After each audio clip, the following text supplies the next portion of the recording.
All right, we're live. Awesome.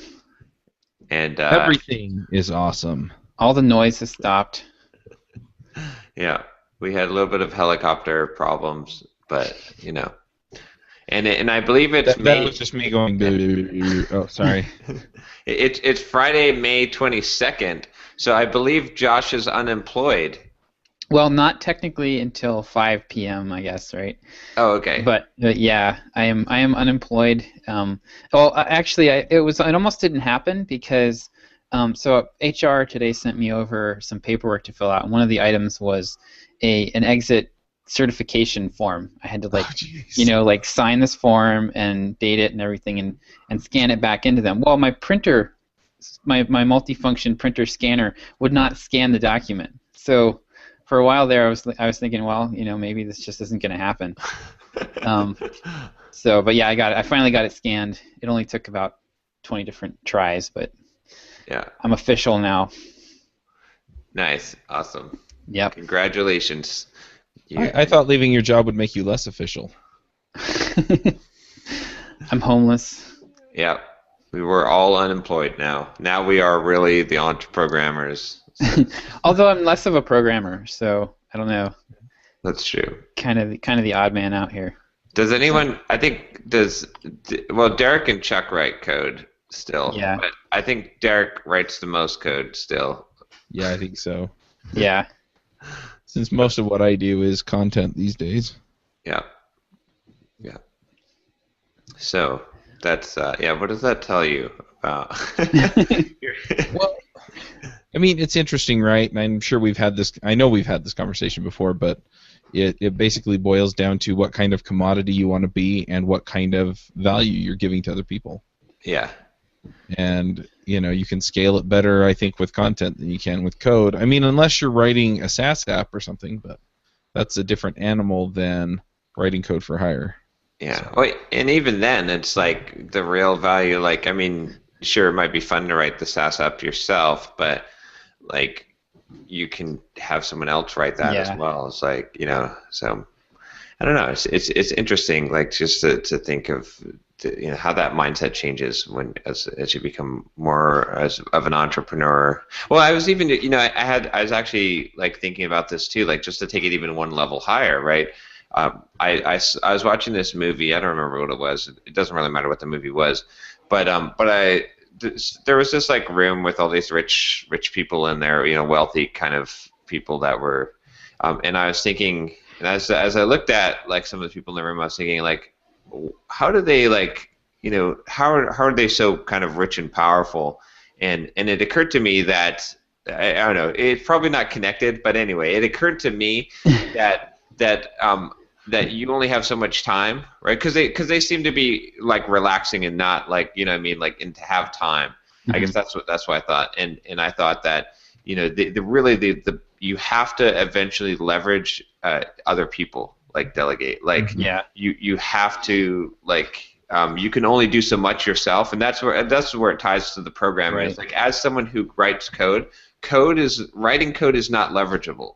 Right. You cannot expand that. Like you can become the best coder in the world, and then that's it. You can't produce more Right. code than that, right? But Right. as you become an entrepreneur and you leverage, like in order to really be successful, you eventually have to be able to do more than one person can do, and that means that you have to have a team. And it's almost like the more people you have working for you, the more things that you can impact in the world. And so like as you start to build tiers of people that are working for you and they have people that are working for them, and Right. you kind of eventually are Yeah. the top person, then it's almost like you are affecting the world through like 1,000 hands instead of Right. one set of hands. So I think that's kind of you have to go that Yeah. direction if you really want to impact. Yeah. It's like writing yeah. code is writing code. It's like that $100 an hour, $1,000 an hour thing we've talked about. Like writing code is $100 an hour skill. Yeah. It's pretty valuable, but you're gonna max out somewhere around there. Solving business problems for people, that's $1,000 an hour skill, and Right. that's where when you become an entrepreneur, and you've got coders working for you, what you're doing is you're just, you're telling them what business problem to solve, and that's the value that you're bringing. Yeah. So, writing copy is also a $100 an hour skill, or probably a little more than that, but that's not my final destination. No, yeah, I've just arrived at this point where I know that. I mean, and not everyone will ever want to have people working under them, but I feel like I need to, like, if I want to reach where I want to get to, I need to have a lot of. I'll eventually build out more and more of a team. The team will become larger and larger, just as I grow. And the key is to make it so that those team members are somewhat autonomous, so they're handling their pieces. So you actually are achieving more with less. But yeah. That proposal you forwarded, that looked pretty good. I don't know if you can talk about that. Oh yeah, that's worth talking about. Yeah, that so I've been trying to hire my editor, right? Which is part of this, right? Is with Simple Programmer. It's and this is kind of like this is automatically building onto my business a multi-tier, because the managing editor will be managing a bunch of writers that will be writing for Simple Programmer. And so I'll be leveraging the work of a lot of people, and I'll be, and so I've been interviewing a lot of people, and it's been interesting, like interviewing. Like I've run into some really good choices. Like there were a couple of recommendations and people that I spoke to that would have worked out really good. And then there were some. It's funny, Josh. I went to like Odesk. I guess it's Upwork now. Okay. And I found some professional journalists on there that had applied for the job, and I talked to them on Skype, and they could not communicate over Skype. And writers typically, yeah. I mean, for me, working from home has been a huge bonus. Yeah. Because I've done so much. I used to hate the phone, and I still get a little nervous talking, but now it's just like I do this all day, and so it's not a big deal.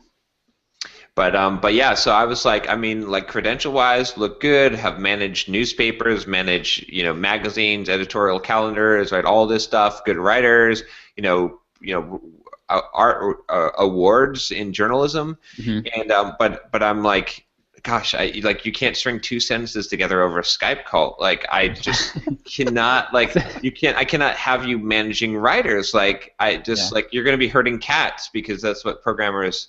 So I just and I can't work with someone that I can't communicate with. Like if I have to write out an email every time I want to communicate with you, it's not going to work. Yeah. We have to be able to have a Skype call and be able to and you have to be able to get the vision. Like it's not just, I don't know. I just got this vibe of, one, they didn't know how to communicate, and two, which was strange, like I would expect, and then two, that they just didn't have any vision of the. It's like. For them, it was like, okay, we just have to fill in, section A on, page 13. It wasn't I'm trying to look what I'm trying to change the world, and they're just like, I can get all this stuff scheduled for you. And so I was like, sounds like they need a book called the Freelance Writer's Life Manual. Right. Soft skills for freelance writers. Yeah. So I ended up turning down those, what looked like the most qualified people, and just going with my gut. And I found someone that I was pretty sure I was going to hire. And then I talked to this last woman, Elisa, who had been recommended by a guy, Adrian, from my other mastermind group, and she was just like, as soon as I went to her site, I mean. I'll give her a free plug for her site. It was, I think it was on there. And she's more of a content management specialist, it looks like. Yeah. Her site is craftyourcontent.com. Okay. Eliza Duquette. Yep. And, I've heard of her. Oh, you have? Okay. Yeah. I'm not sure where, but yes, I've definitely heard of her. She's got a podcast. She's interviewed, and this is interesting. Like, I think she was on the one of the writing shows. Yeah, that's what it was. She was on a writing show I listened to with a guy named Ed Gandia. I've talked about it before. It's the High Income Business Writing podcast he does. Oh, okay. Yep. It's the one that I was binge listening to on the way to the Bob Bly event. Yep. I heard her. she's been on Entrepreneur on Fire as well too. So. Okay. But yeah, Love that show. as soon as I got on a call with her, she was like on episode 7 too. So she got like a bunch of still gets a lot of leads from there. But as soon as I got on the call with her, like she totally got it. She got the entrepreneurial mindset. She got my vision of what I'm trying to do. Like she just totally understood it. And then I was looking around on her site and I was like, oh, you've interviewed Mark Manson on your podcast. That's awesome. That dude is an awesome writer. She's got like Chris Guillebeau, I'll pretend like I can say the last name. And then she had like Glenn Alsop on there as well. Oh wow! Which I was like, oh, that's cool. Like, because she recognized what a good like content producer. He's like an awesome content producer, right? He writes a blog post and it's like super long, super detailed, like the kind of stuff that you're saying, Josh, that you'd like to. Yeah. But he does research and he writes these awesome pieces. Mm-hmm. So and then I look on her, her list of resources, and she's got, of course, the War of Art, and so. So anyway, yeah, just having the conversation with her, like she totally gets it. She totally understands what I wanted to do. So to me, it's a perfect match. And she's working on this is a productized consulting, so it's on a retainer basis. Mm-hmm. So she's going to charge me a monthly fee, but she's got a team behind her, and yeah, she seems to have a good. I feel like I'm in great hands with her. I was just waiting for her to send the proposal today so that I could immediately say yes. And so I think this is going to be. Her price looks too low to me.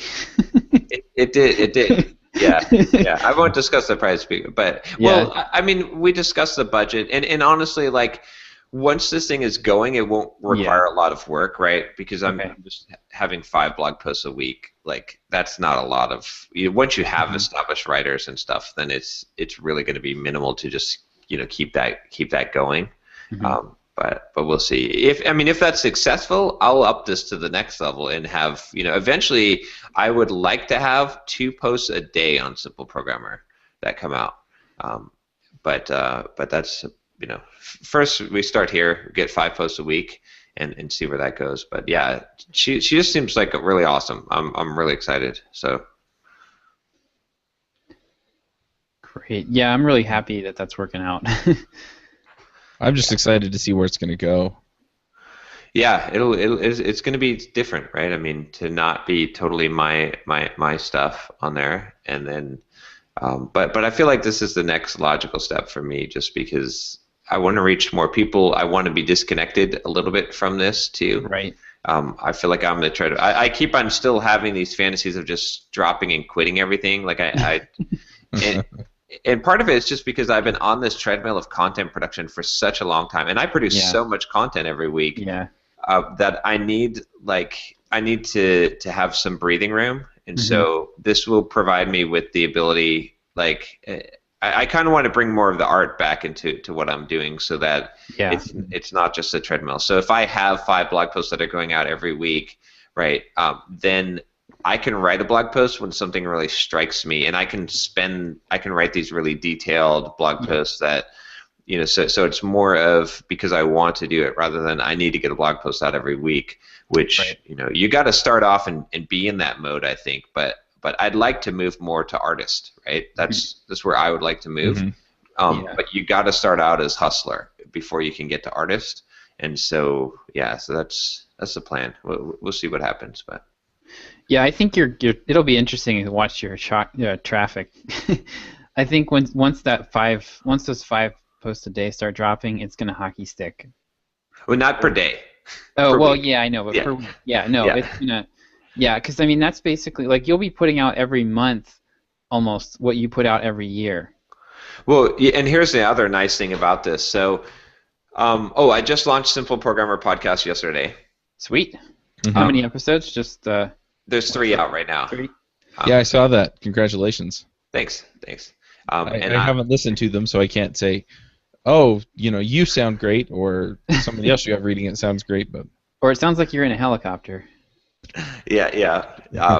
But what will happen content-wise is, okay, so if I have 5 blog posts a week, right, that are going out, those are written blog posts, then I'll be putting out 3 YouTube videos on top of that. That'll be transcribed, because right now I'm just putting out 1 because I don't want to flood it with YouTube videos. Right. So that'll open up the gates to put out 2 more. So that'll be 3 of those. And then I'm planning on putting a short blog post for every podcast episode for Get Up and Code, for Entre Programmers, and for Simple Programmer podcast. But Nice. Potentially not the Simple Programmer one, just because that's already going out on. It's the same as the YouTube content. Yeah. For the most part. But that would bring up the total count to like somewhere around like 10 pieces of content per week, which would be pretty awesome, I think. That's pretty insane. Yeah. You definitely need to send emails for every single one of those too. Be sure you have Drip set up to do that.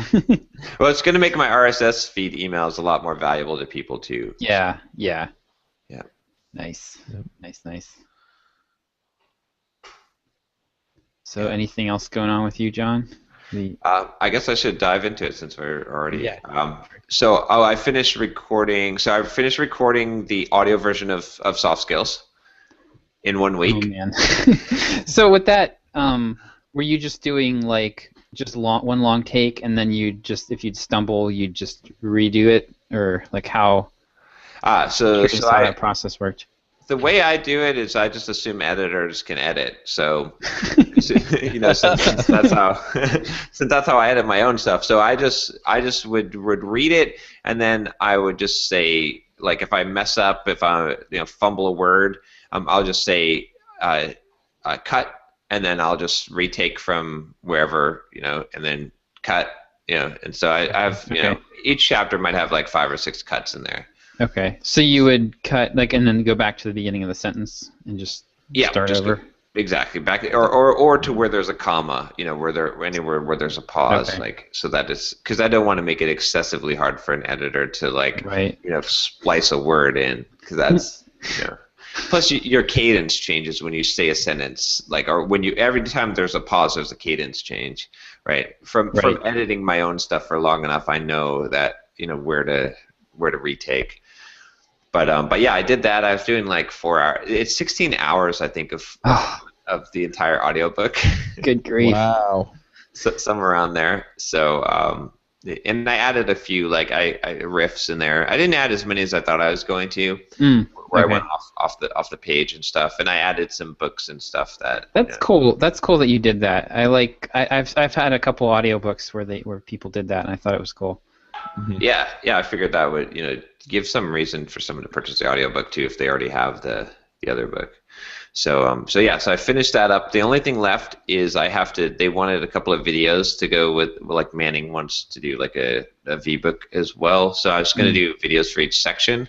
I had my videographer come like yesterday or the day before, and I shot 29 YouTube videos in like 3 hours.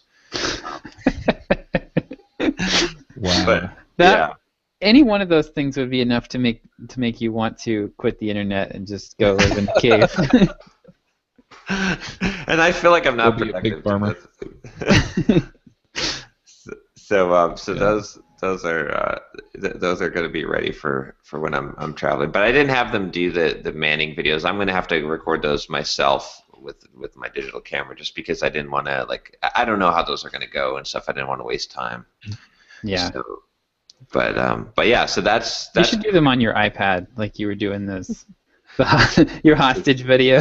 Oh yeah. The early YouTube stuff. I could do. I don't know. I'll probably just set up like the DSLR today and then get that that set up. But yeah, so that's So were you just recording that audio then, like where you're sitting right now, like just in your office, or did you? Yeah. I since I was gonna do 16 hours, I was like, I'm not gonna try and like put a blanket over my head or like set up a baffling. I'm like, for the most part, I mean, I'm speaking into a good mic. Yes, someone who's really really keen on audio will say, oh, your room, has got an echo, or is not the best. It's got a reverb, but I figured it'll be pretty good. So I think it should definitely be a wool blanket if you do that. Yes, exactly. Especially since you're wearing a tank top and be nice and itchy. Yeah. There you go.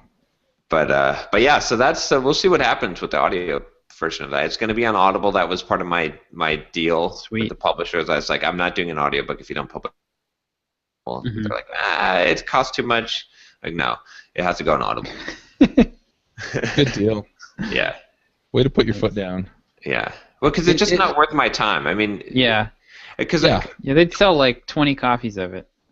yeah, it's just Audible is like has 90% of the ebook of the audiobook share. So you know, so yeah, so that went well. Like I said, I launched the SP podcast, and the Simple Programmer podcast is basically it's a couple of things. So the first episode was just me talking about it, but then I've got my VA working now. So whenever a YouTube video comes out, he's also going to make a Simple Programmer podcast episode. Okay. And I got a nice little jingle from this ukulele guy. I liked that. You like that? Cool. Yeah. The jury's still out for me, to be honest. I have to listen to it about a half dozen times first to.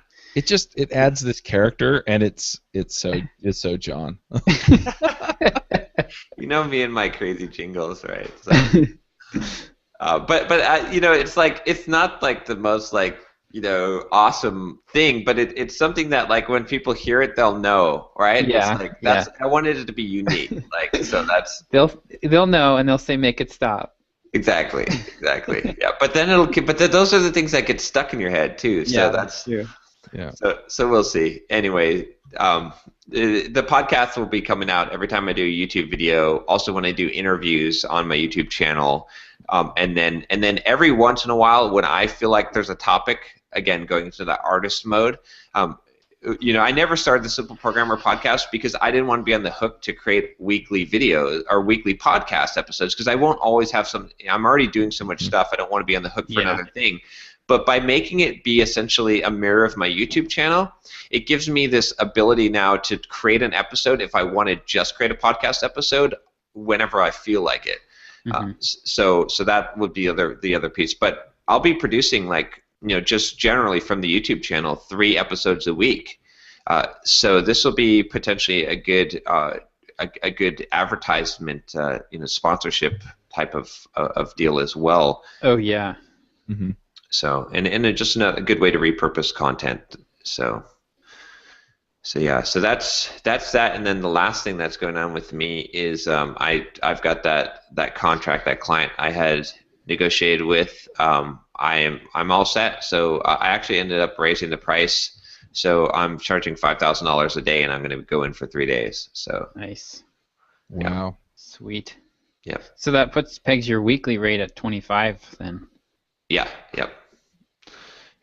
So yeah. So that's and it's I still won't It's kind of funny because I still wouldn't want to do that. Like I'm still a little bit hesitant. I'm like, I don't really feel like doing this next week, which seems kind of weird. But to be honest, like I want to produce stuff. I don't want to do consulting. So, but if that sounds really familiar.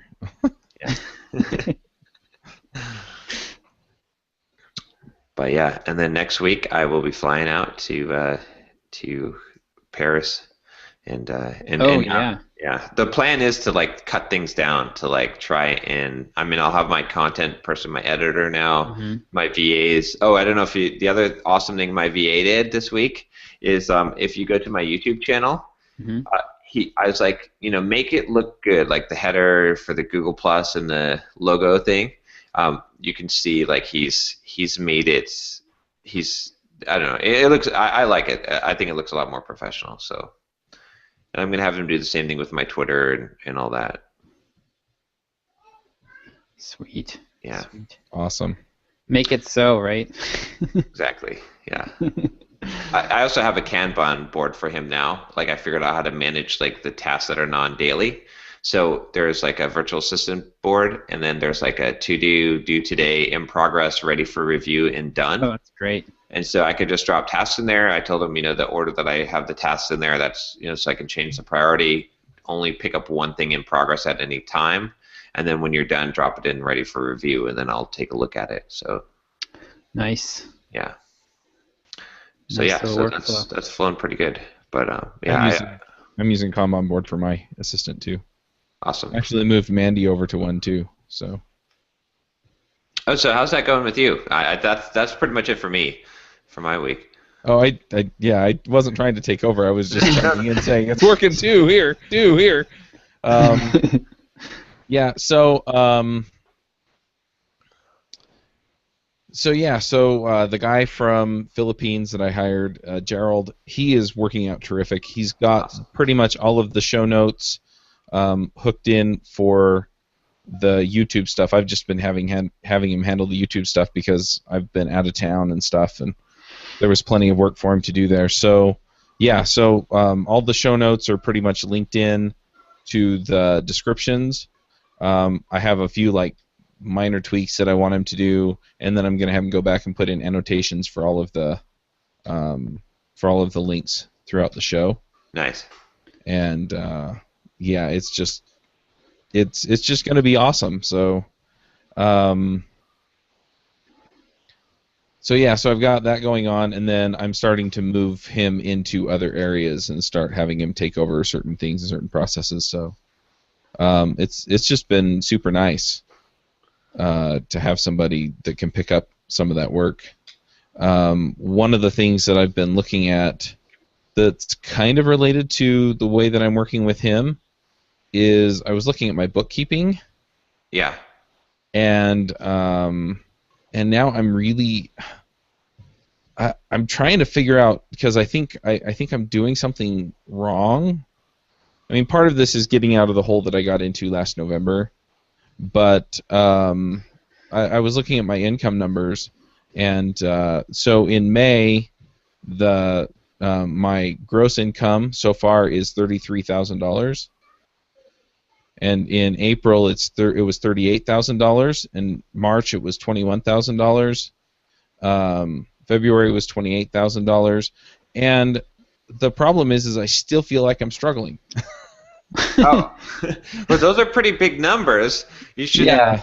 So be, my spend, well. my expenses, this month so far I've spent $18,000 on, travel, on my assistants, on my subcontractor, paying my subcontractor, stuff like that. Mm-hmm. So those were gross numbers. Last month I spent, $15,000. So, my net income last month was $22,000. My net income so far this month is $15,000, almost $16,000, and I still feel like I'm struggling. So I'm trying to figure out, where I'm spending money that I don't need to be spending money. Yeah. Does that make sense? Well, yes and no. I mean, with those sort of big numbers, you shouldn't have to be figuring out where you're spending money that you shouldn't be spending money, because for two reasons. One, it shouldn't matter. Why do I feel like I'm still struggling if? And two, it should be obvious, right? It's like, stop buying those Gucci purses. Like, you have one Gucci purse is enough. Like, you don't have to have one for every day of the week, right? But I like them. And you can use them more than once, right? You don't have to. So you don't have to throw it out. Yeah. Yeah, I'm thinking that I may need to just have somebody kind of go through this with me and help me figure out what this means. Yeah. So Chuck, is this like? Do you feel like it's business stuff, or is it business or personal that you feel like you're struggling? Probably the personal stuff. I mean, we haven't done a budget in a long time. Mm-hmm. I need to just go through and see. Okay, because looking at. I mean, so the net income numbers, some of those, some of that includes payments to like my business American Express card and stuff. Because the net income is basically anything that's not deductible. Non-deductible expenses, right? Okay. And then money I didn't spend is the other thing. And so, that net income for May is actually closer to $8,000, not $16,000. But, still it feels a little bit like, okay, why am I still worried about money if I can, if I'm getting to that place where I can, I can bring in, $20,000 or $30,000 and, yeah. Well, here's a question for you then. Like, why do you say that you feel like it's tight or whatever? Like, do you feel like are you balancing your checkbook and you're like, man, there's we gotta wait till more money comes in, or like? Mm-hmm. Yeah, pretty much. So, we're pretty much out of the hole on the stuff that we were in the hole in November, December. Yeah. At this point, And I think some of that's just emotional carryover from that because we've been kind of beat down on that for so long. But at the same time, I mean, it seems like there's always something, right? So I've still got to pay my taxes, and I've still got to, pay for some of this other stuff. I've got a few more debts I want to just get rid of. And right. Well, if you're living off $8,000 essentially when it all shakes out, like that's not. I mean, that's going to be a little tight. Yeah. So No. It doesn't have to be. It doesn't have to be. Okay? Right, Yeah. but it really shouldn't. Like. Well, okay. I mean, for me, like, before taxes, I need anywhere from 6 to 7 to feel like. I mean, I could get that. I could do the Mr. Money Mustache thing, and like. Yeah. But if I want to do things like have somebody do the lawn and have a decent health insurance plan and all that stuff, for me, like I've done the math and it's about $6 to $7 grand, and we don't have any debt other than our mortgage. So if you've got any debt at all, then that really starts to pile on pretty quick. That could be, yeah. I think the other thing that kind of hits is that with this pregnancy, my wife has been really kind of she's been pretty tired and she just hasn't been able to do as much. Mm-hmm. And so we've been eating out more and things like that just because it's like, hey, I don't have time to make dinner, you're exhausted, so pizza, and things like that. And so just trying to and I don't have the energy to sit down and plan things out so that it's like, okay, so what are we going to have for dinner tonight? Well, yeah. I'm kind of done, Yeah. So. To clarify what I was saying, John, I think what I'm saying is that with $8 grand, if you're living off of $8 grand and you're not careful, that will get away from you really fast. And we aren't being as careful. Are you saving though? Like, I mean, like, okay, so if you're just talking about living off of $8 grand, right? Mm-hmm. Not talking about saving, not talking about any putting away money for 401k or any of that stuff, right? Then that should be like, you should not have to balance a checkbook. Like, you should be pretty dang covered. Like in a, you know what I mean? Like, I'm assuming like your mortgage, like housing expenses, let's say $2,000 a month. Like, let's say food expenses, even eating out, is $2,000 a month. Like that's like full on eating out, right? And then you're talking like like auxiliary expenses of like people, maid service and lawn mowing and all that, $1,000 a month. I mean, you're at $5 there, right? And then, the insurance is about $1,200 a month. Yeah, so that's like now 6, and those are pretty big buffers that I put into those things. So like you should have a pretty clear, like it's pretty hard to like. That's where you got to knock off the Gucci purse habit, because that. I think you might be just feeling poor. Yeah, I think that's really what it is. I mean, when I really think about it, it's like, it's like, okay, well, last month, we got caught up on all these things and we paid off a couple of major debts that we had, and so I think that's definitely part of it.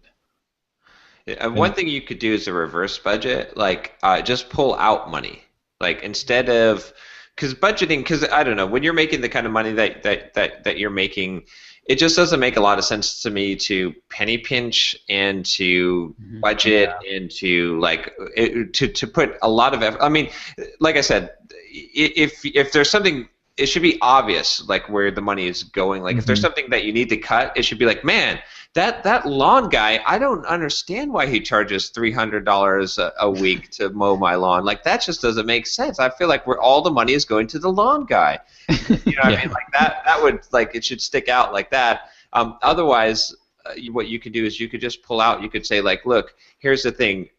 We need, like, here's more than money than we definitely need in a month to live off of $7,000. So every month I'm going to pull out $7,000, and bam, this goes into a separate checking account, and that's what we have. And when that's gone, right? And then, but that should give you enough buffer. So then you're kind of separating the money out, so that you probably have like a few $1,000s at least that are left over that you didn't pull out, that are still in the business account. So that's starting to grow. Yeah. Something like that is would make a lot more sense to me than to try to, because if you penny pinch, Yeah. if you go through your whole list and you're like, man, now I'm saving $500 a month, well, big deal. Yeah. That's not going to matter. That's pretty close to what we do. Like what I did was I went through one time, and I kind of calculated. I looked at all of our expenses for like 6 months or a year, and I said, okay, $900 a paycheck is going to go into our joint checking fund, and that's kind of like groceries and just miscellaneous stuff. Yeah. And then we've got some other accounts that stuff goes into, and that's pretty much it. Like if we have to pull money out of our, I call it the income folder, like kind of where the money goes into. If we have to pull money out of there, then there better be a pretty good reason. Yeah. Because it's pretty weak, and like I don't have to. It's nice. I don't have to think about it. Like I'll order something for $20 on Amazon. Some tool or something. Yeah. I don't have to think about it, and I know like that $900 is just kind of averages out, and it just works. Yeah. Yeah, I completely, I definitely see this, and I think mostly it's just that we've been fighting it for so long, and it's like there's still stuff to pay. Yeah. But, Well, how much yeah. how much debt do you have left at this point? I need to go and get my taxes filed, and we actually need to pay our taxes from last year too, because we kept putting that off and then went in the hole. But IRS is besides, pretty patient about that, right? actually, mostly yes, until you pop up on their radar, and then they start sending you letters. And I haven't been getting letters, so. They like to get their interest. They're happy to loan you money. Yeah. They're essentially giving you a loan. They're happy to do that. Well, and I'm happy to have them as a lender at this point until I can get around to them, or until they start being mean. But anyway, so besides that, I think we owe about $10,000 in other debt. So it's not horrible, but it's not exactly What kind of I want it to progress? go away. What kind of progress have you been making month to month? So last month we actually paid off about so we paid off, I think between the two debts we owed them like $7,000. Okay, that's respectable. One of them we settled with them, so we didn't pay them the full amount, but we were far enough behind to where they were like, yeah, we'll take what we can get.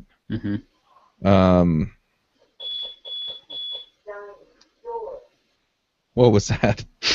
We have this alarm system. The house that we are in has a burglar alarm. We've never actually used it as a burglar alarm, but it has chimes on each door, and it's nice because if the kids like decide that they're gonna run outside or something, we get a warning. That's funny. I have the same thing. I bought this house. It's got the thing, the chime. Here's what happens though. The battery dies in that stupid thing. Yeah. And then it just starts beeping in the middle of the night. Yeah. Gosh, I just pulled out the battery and threw it away. But anyway, so that's where your money went. I mean, that's what you're feeling, because you're paying off debt. Like once you get through this, once you pay off that extra $10,000 and pay the IRS, then I think you'll probably start to feel a little more. Then you feel a little more rich. If you could put $3,000 to $5,000 in the bank every month, that will start to add up really fast. That's true, but at this point, I'm pretty driven to pay off the debt. Well, no, that's what I'm saying. Yeah. Once you're done doing that, you're gonna have that money to just sock away. Yeah. So. Yeah, I have a feeling that this month we're probably going to pay off another $5,000 to $6,000 on some of this stuff. Well, so. I'm not gonna bust your chops about that. No, it's pretty awesome. Yeah, but you go through that, and then it's it's like, oh, I need something, and then the bank account is really low. Yeah. Exactly. Yeah. Well, I think that's good though. I think that means that you're doing it right, honestly, because you're stretching a little bit to get the debt paid off, and that's what you should be doing. Exactly. Yeah, I'm stretching a lot of bit. It's good pain. It's good pain. Yeah. And that'll be awesome, though. Hey, pretty soon, like we're hitting all these milestones. Yeah. Now we're all unemployed, and once you get this debt paid off, then we'll all be debt free too. Yeah. Yeah. It's pretty crazy too when I really think about it, because what's been allowing me to pay off the debt is that back in September, I did the whole year-long sponsorship thing, and now I'm starting to get the sponsorship payments again.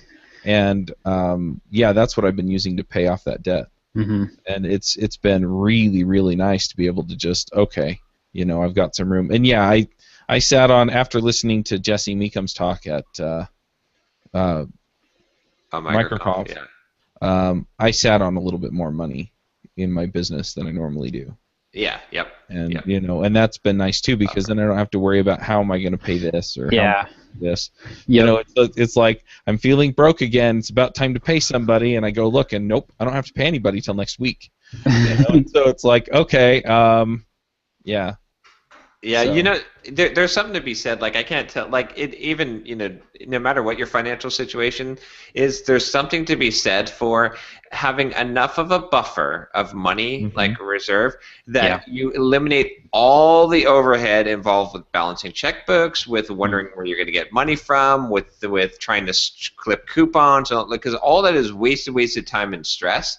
And so, like, just having a buffer, like, and anyone can do it, right? It's like anyone can have a 6-week buffer, like, right?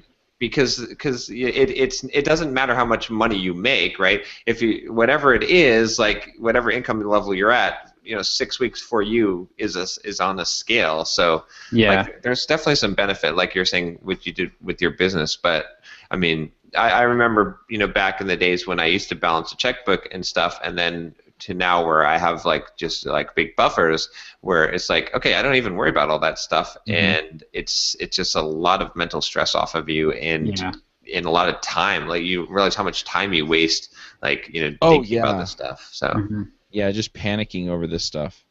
Yeah, especially when you play that bill, like that when's this bill due game. Yeah. Or when's this bill gonna hit? Yeah, I've been playing that for a while. Yeah, that's awful. I was, for a while there, I was taking all the money out of my business account. Whenever, like once a month or so, I would just take out several grand, and then I'd be like, oh, when's my drip bill gonna hit? Because it's like almost $500, and and then I'm like, wait, what am I doing? Like, I shouldn't have to worry about this. So I just left it all in there. Yeah.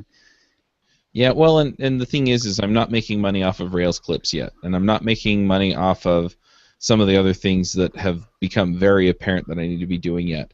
And so I can really see that those avenues of income can also, add to this and grow this and, give me even more room on my budget. And so really it just comes down to getting the work done. Yeah. I keep hitting snags with Rails clips, and maybe we can talk about that in a minute, but I mean, just realizing that I have these other ways of, getting things to line up, and it's just a matter of getting the work done, and then talking this through with you guys, and you guys telling me, yeah, you're not busted yet. It's just, but you get that bill, and it's just like, oh, Yeah. And so yeah, I feel poor because I don't have a lot of slack, and that's what makes you feel poor. Yeah. And honestly, that's what I've been feeling with my just time, right? Like, because I've realized I don't have any slack to do silly administrative stuff. Yeah. And you feel time poor when you do that, and that slack is really important. Yeah, I've been feeling that too. That's why I hired somebody to help me with that. So I mean, yeah, it's the same kind of thing. Yeah. And that's totally the right move for you, even though you're still paying off all this debt. That's totally the right move, because you're probably $500 a month or $800 a month, and you've got a lot more time that you could earn that money back in a couple of hours. So yes, yeah. Yeah, definitely. I mean, just think like in a year from now, you'll have all that debt paid off, hopefully, and then you'll have a nice little bit of a reserve buffer, so then you won't feel like the stretch. But it's good that you're taking the stretch. I think, I agree with Josh, to pay off the debt that makes you feel a little uncomfortable, because, man, once you get there, then you'll have breathing room. Like, you got to get that debt paid off, and that's the key. So, Chuck, have you been down this path before with the paying off debt and getting back into it, or is this your first time? Okay. No, we bought the Dave Ramsey Financial Peace University at Home package. So we didn't actually ever go to the class. It comes with a voucher for the class if you want to go. But anyway, so we watched a bunch of the videos and we started doing all of the stuff that he recommended that you do, and then life happened and we got off track with that. But at this point, it's so much. I mean, when we're talking about budgeting every week, it's not a ton of time, right? It's a half hour or so. Right. But Heather and I are so busy that it just. You know, just the idea of trying to take the time, and then there's all the emotional garbage around it, and right. Yeah. It's more than a half hour though. It's a half hour to do the plan, and then more time to follow the plan. Yes. So and there's points where it makes sense. Like this is a thing that like most people don't understand. Is that, okay, like I slept on a mattress on the floor before, right? Mm-hmm. I pinched pennies before. When you're first starting out, when you don't have a lot of an empire and you're making a little bit of amount of money, like if you can save yourself $500 a month and you can take that money and you can invest that money and you can you're early on, that's totally worth doing.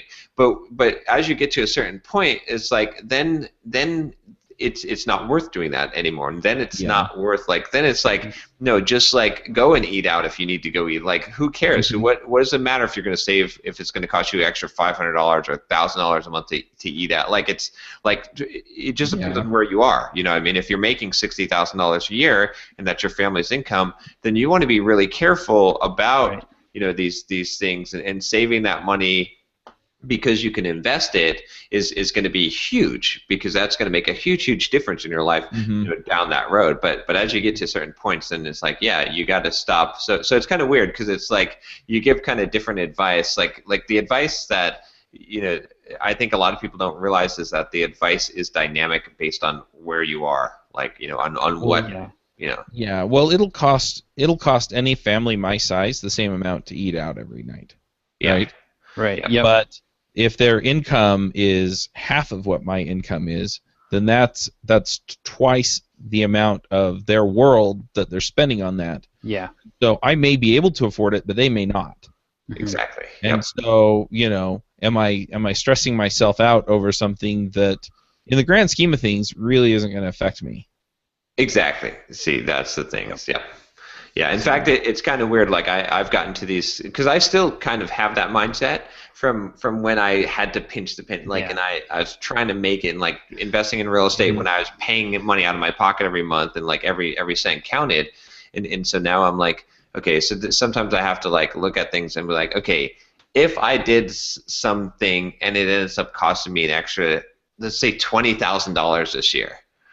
Big deal. That's like in the scheme of things of the money that I'm making. That doesn't even matter. Like it's so inconsequential. Like screw it, it doesn't matter. So that's It boils down to, okay, well, what else am I doing, and is it going to affect my ability to go to Paris, or is it going to affect my ability to, which aren't these big life-altering decisions. You just put it off for a month or don't go. Right. It's not, am I going to be able to eat or pay my bills next month, which is a little bit more critical and stressful. Exactly. Yeah. So, I'm reading you. I feel a lot better now. Thanks for talking me off the ledge. There you go. Just not, just watch out the Gucci's. That's it. John, you keep bringing that up. I suspect this might be something you're dealing with in your personal life. We should probably delve into that off the air, maybe. He loves his Gucci purses. That's it. Yeah. No, I'm gonna get me my Apple Watch. That's the. Yeah. John's a handbag whore. We know it. I decided I'm gonna get and I can't even get it yet. It pisses me off. I'm getting the most expensive of the midline watches, because that's the one that I like. Oh wait, you are actually getting an Apple Watch? Oh yeah, I'm definitely getting an Apple Watch. Oh my gosh. Yeah, it's an easy purchase for me. That's like a no-brainer for me. Well, I guess if you're running and stuff a lot, that would make sense. Yeah. Yeah, just for the running alone, it makes sense. Yeah. I've been hearing varied reviews though on how accurate it is with your fitness tracking and stuff. So I'd be interested to see how that works out. For me, as long as it tracks the distance, and I mean, I'd like to get the heart rate benefits and all that, but as long as it tracks the distance and I can play my Audible books on there, then I'm good, because I just don't like carrying around the phone. It's a liability every time. You have to carry the phone. No, we talked about this. No, John's. I have several friends that have them now, and Oh. to have the content, you have to have your phone with you. To have the Audible, I think you can download the Yes. Audible content and Not then. onto your watch. There's no storage on the watch. Not like that. Oh, I'm gonna have to look into this because Yeah. if that doesn't work, then that's just dumb. then I'm just gonna get a Walkman. Yeah. I'm just gonna get a The Walkman. cassette player. There you go. Yeah. Yeah, we can't downgrade from technology. Like a cassette player and headphones cannot be superior to an Apple Watch. This doesn't make sense. Yeah, but I mean, if it's a Walkman, I mean, you still have the same bulk or maybe a little less with your iPhone, right? So. Well, the problem is like the iPhone. I've got an iPhone 6 Plus. Pulling that out of your pocket while you're running to check distance. Yeah. Like every time that's a liability because that thing is going to eventually drop out of your hands and break. So Yeah. I just strap mine to my arm. But yeah. yeah. But then it is a watch. Then it's an Apple Watch. Then you're just like. Yeah. So you can control your phone from your watch, and you can see what you're doing from your watch. Yeah. So you can have your phone in your pocket, or Okay, so that would work. clicked onto you, but Yeah. and then you have the interface on your wrist, Yeah. and that's the draw, right? Is Right. if I'm not in a position where it's convenient for me to pull out my phone, I have another way of interacting with it that's nice. Mhm. But yeah, it's funny because some people are like, "You're too lazy to pull out your phone," and I'm like, if my phone's in my pocket and I'm driving and I get a phone call, I want to be able to just see who it is without, and still holding the steering wheel and moving all over the place. And Well, let's just do some very, very simple math here, right? Okay, so if not having to pull my phone out of my pocket saves me 2 minutes a day. I already hate this argument. 2 minutes a day, right? I think that's a pretty conservative estimate. 2 minutes a day, 365 days a year, right? We're looking at let's do some rough numbers and be real conservative and say that it's going to save you let's say it's going to save you 700 minutes a year. Okay, so 700 minutes a year, how quickly does that iWatch pay for itself? Yeah, but how? So this is why I hate this argument. Is that what are you legitimately going to do in 2 minutes? Answer an email? No, well, Every day? If it's going to take you time, 2 minutes to actually, I'm just talking about the physical process of pulling something out of your pocket. I know, but that doesn't translate into that time being productive time. Yeah. That's what I'm saying. Yes. What you need to do is you need to every time you pull your phone, you would have pulled your phone out of your pocket. Make sure you log 3 seconds of productive time doing something. Well, you're using the phone for 3 seconds more because you're not fumbling in your pocket, right? I know, but if I'm walking through the mall with my wife, then pulling it out of my pocket doesn't matter. Yeah, it doesn't save you any time. It's not going to save me Damn time. it! I want an Apple Watch. I'm getting an Apple Watch. Okay, this is great. This is great. Yes, this is how we all are, and no one likes to admit it. But yeah, it's the emotional. It's like I thought about it. I bought a Pebble Time because I freaking want a watch. Yeah. I didn't buy it because it was going to save me time. I bought it because I have some pet peeves with my phone, and sometimes I just don't want to pull the stupid thing out. There we go. That's it.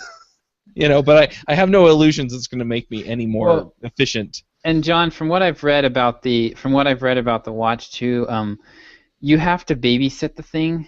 Like every time you install a new app, this could be wrong, but I think every time you install an app on your phone, you've got to micromanage the notifications. Yeah. And so otherwise you're going to get notifications constantly.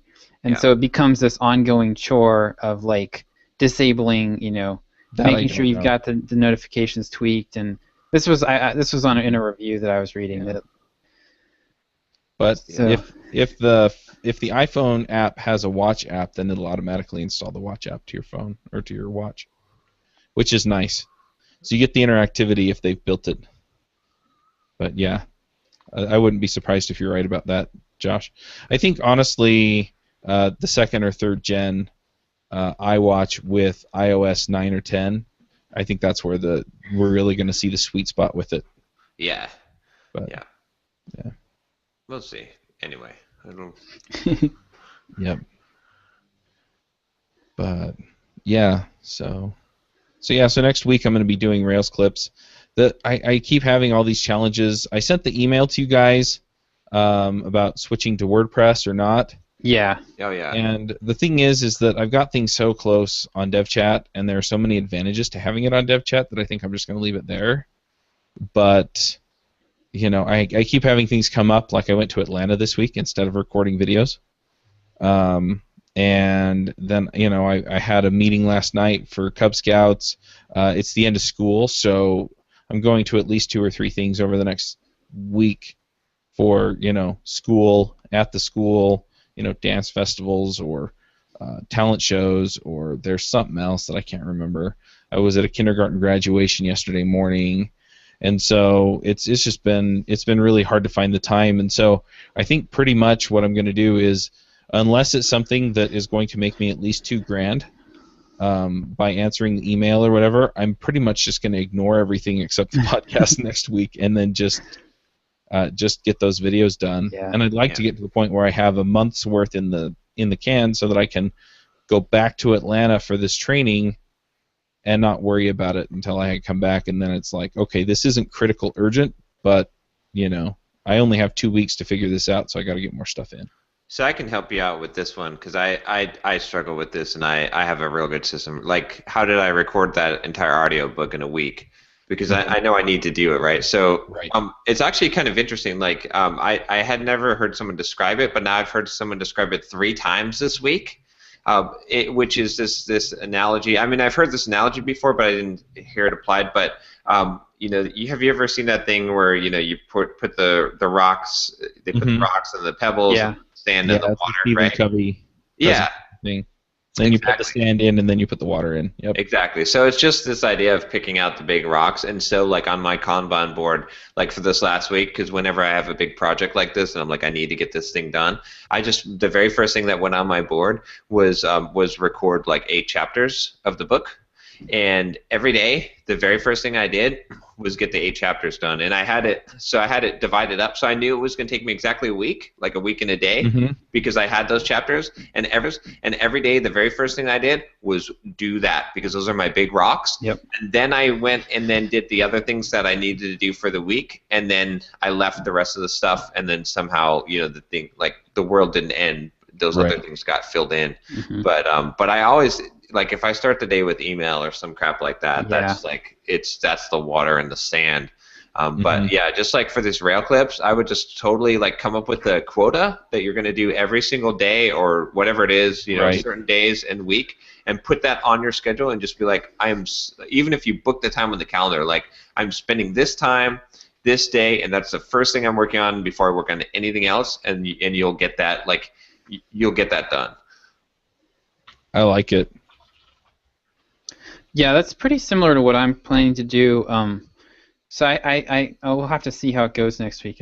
Next week's going to be interesting for me, but what I'm planning to do is basically shut off everything. Start work at like 7 probably. Shut off everything. Skype. I'll probably bounce in and out of my email a couple times, but close out Slack. Anything where people could reach me basically is going to go away.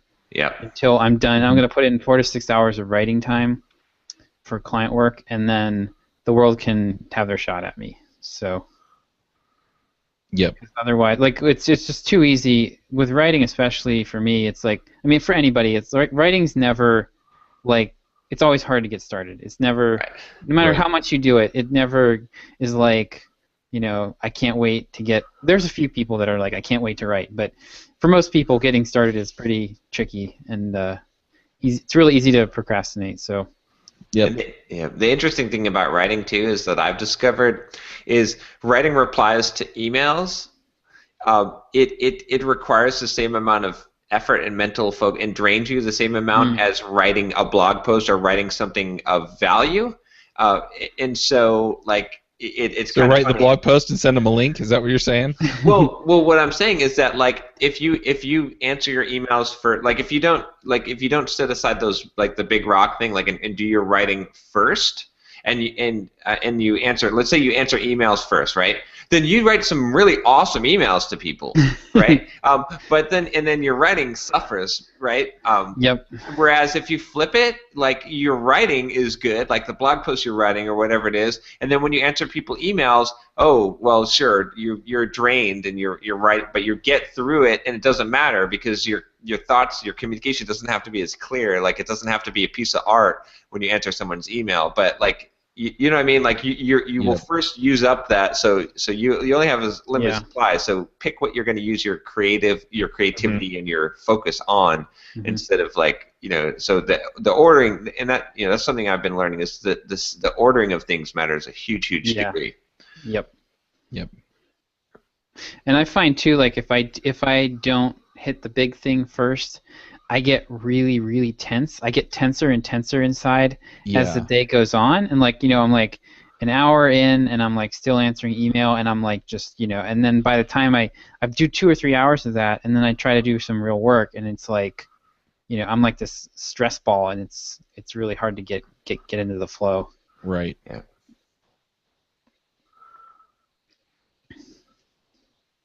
So then your VA is working out pretty good then, huh, Chuck? Yeah, I just need to find more stuff to throw at him. Good. The YouTube stuff has kept him busy for the last week or so. And we'll have to do like a meetup like in the Philippines, but we won't attend. Oh my gosh! It'll just be like VA. That's so awesome. I feel so much closer to you already.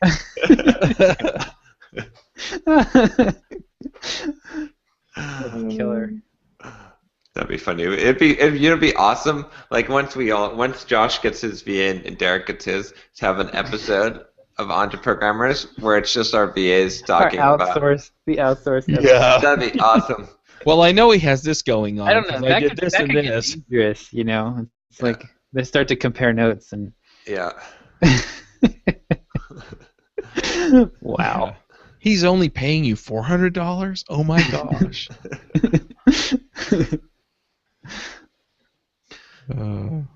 So what about you, Josh? How's it? The time is ticking down, but you're. Yeah.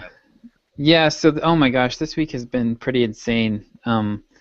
So I've got a lot of little details to take care of, like to wrap things up at work, transitioning passwords and accounts, and making sure that I've got everything checked in, and cleaning stuff up, deleting software, all that stuff, and getting my equipment back to them, and so I've just been like tons of little details, and then I've just had all these deadlines kind of come crashing together, which is what I knew was going to happen, because it's kind of how I engineered it. It was like, okay, I need to hit critical mass, and it's going to suck for like a couple weeks until I can actually, until I go full time.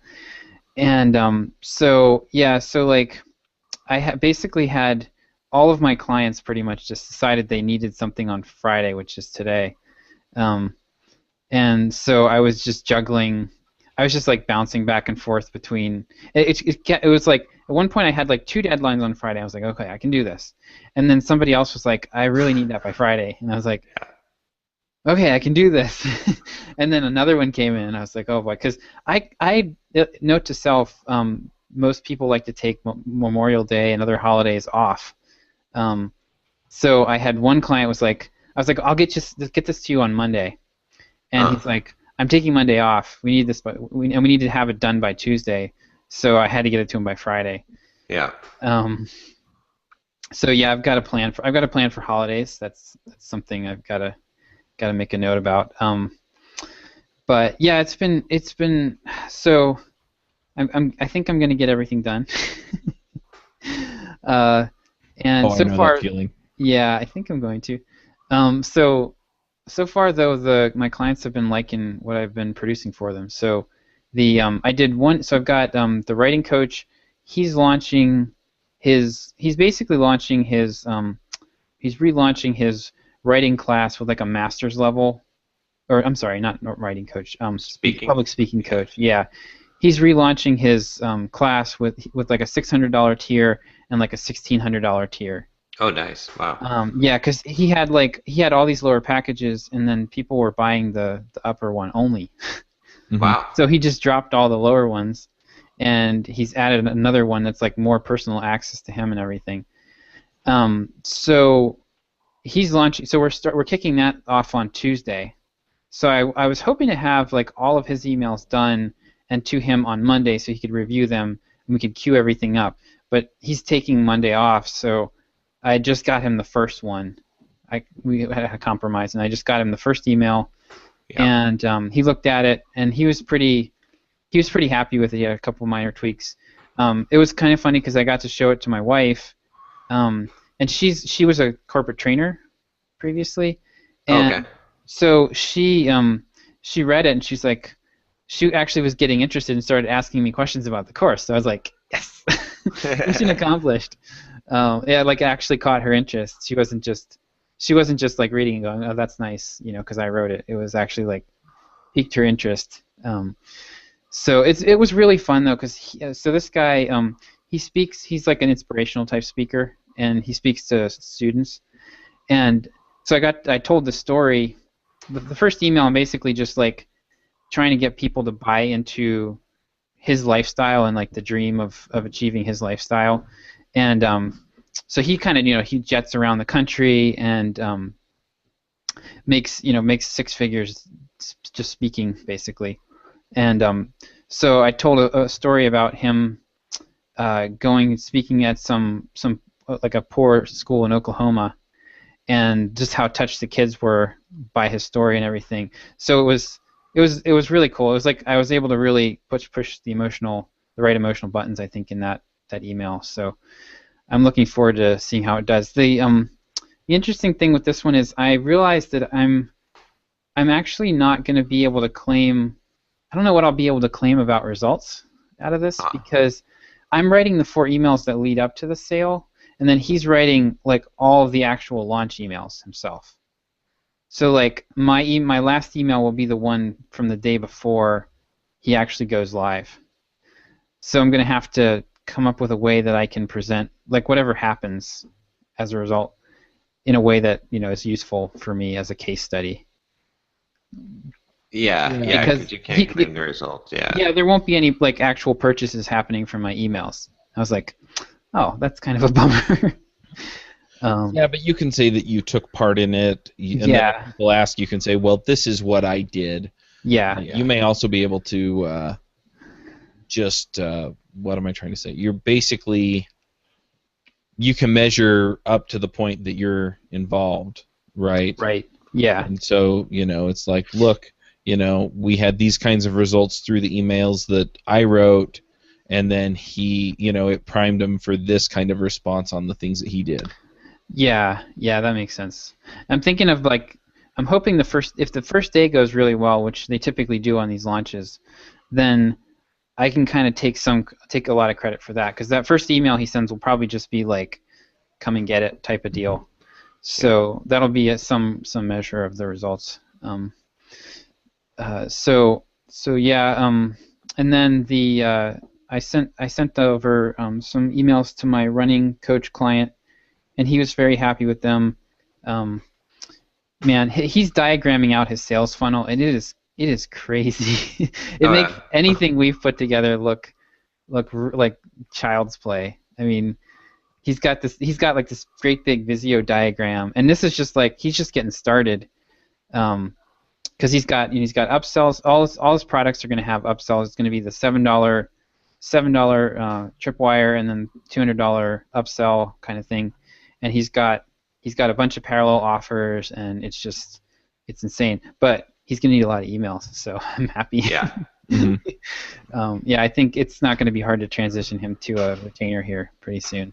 That'll be good. That'll be a good learning experience too for you to see how he's doing this funnel and what's working and stuff. So yeah, and he's given me access to the he bought the machine, that Ryan Deiss product, marketing product, and he's given me access to that. So I'm like eating that up, going through the whole thing, and I'm gonna try to put in. My goal is to try to put in like a half an hour to an hour a day of like study.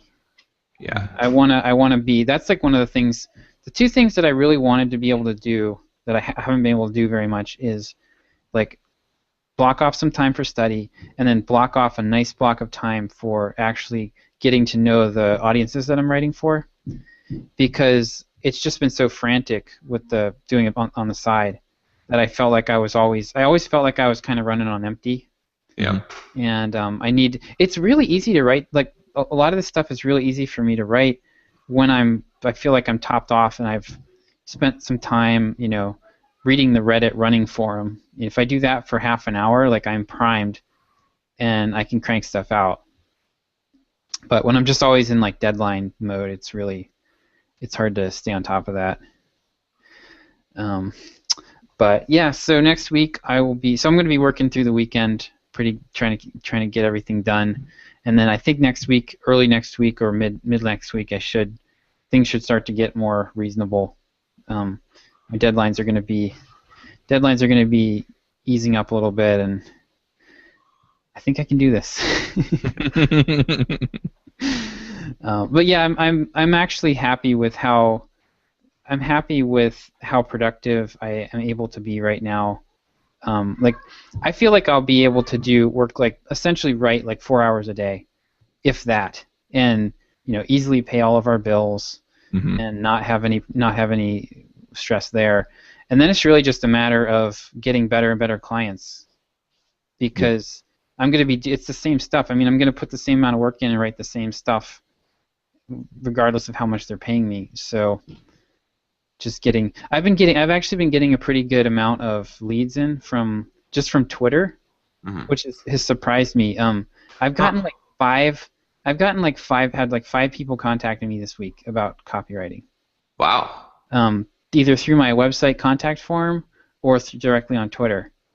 And I haven't even all my Twitter stuff is still kind of branded as the King Sumo. Like I've been pushing King Sumo on Twitter, and I think I'm going to change that up. And I'm thinking I'm going to go for the email thing, and I'm considering trying to brand myself as the email coach. Yep. And because I've been getting people asking me to write. I've been getting a lot of people asking me to write stuff for me that they obviously can't afford to hire me.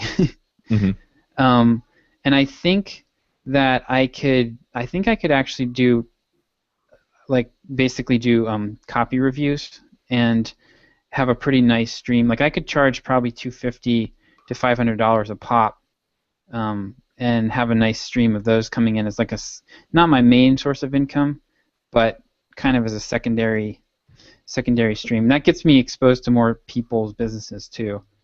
I get to I'm finding that every time I get behind the scenes with a business, it's just it's amazing how much I'm leveling up. Yeah. So I'm kind of thinking about that as my kind of Twitter, my Twitter branding and even my website. And I might do I might just do on my website, just do teardowns, critiques of emails and email funnels, and just kind of try to figure out who's doing it right and rip apart what they're doing and just talk about it publicly. Not my clients. Yeah. Reverse engineer what other people are doing, and then show what's good and bad about it. So you're still trying to figure out the content marketing angle that I want to take, but that's kind of what I'm leaning towards right now. Yeah. Go ahead. The set price products are real easy to sell because people will they'll either identify and pay or they won't. Yeah. I had this guy email me this week, and he's in the UK. He's hilarious. But he was going on and on about how people in the UK are not as enthusiastic as people in the US. He was nervous about trying some of the marketing stuff that he's been reading over there, and just how are people going to respond to it and stuff. But yeah, he's got 2 businesses that one of them he sells outdoor enclosures for cars. So if you had a car and you wanted to exhibit it somewhere and you use a glass cube to put it in, he has a company that sells these things. It's like, how do you market that? So yeah, I don't think he could afford to hire me, but I think I might try to sell him, like, I'll hop on Skype with you for an hour for $250, and we'll see what we can come up with. And he seemed to really like that idea. So You'll sell those out so freaking fast. yeah. Yeah.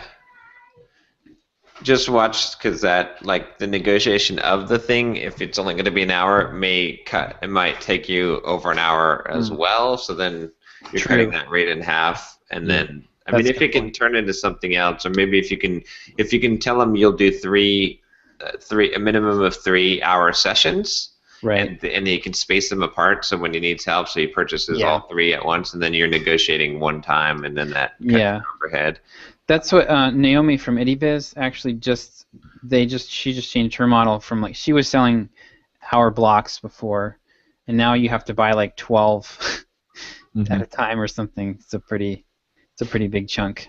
Yeah, and then just set aside the times that you're willing to do it, and when they're full, they're full, and that way you're not spending way too much time on these one-offs that may or may not go anywhere.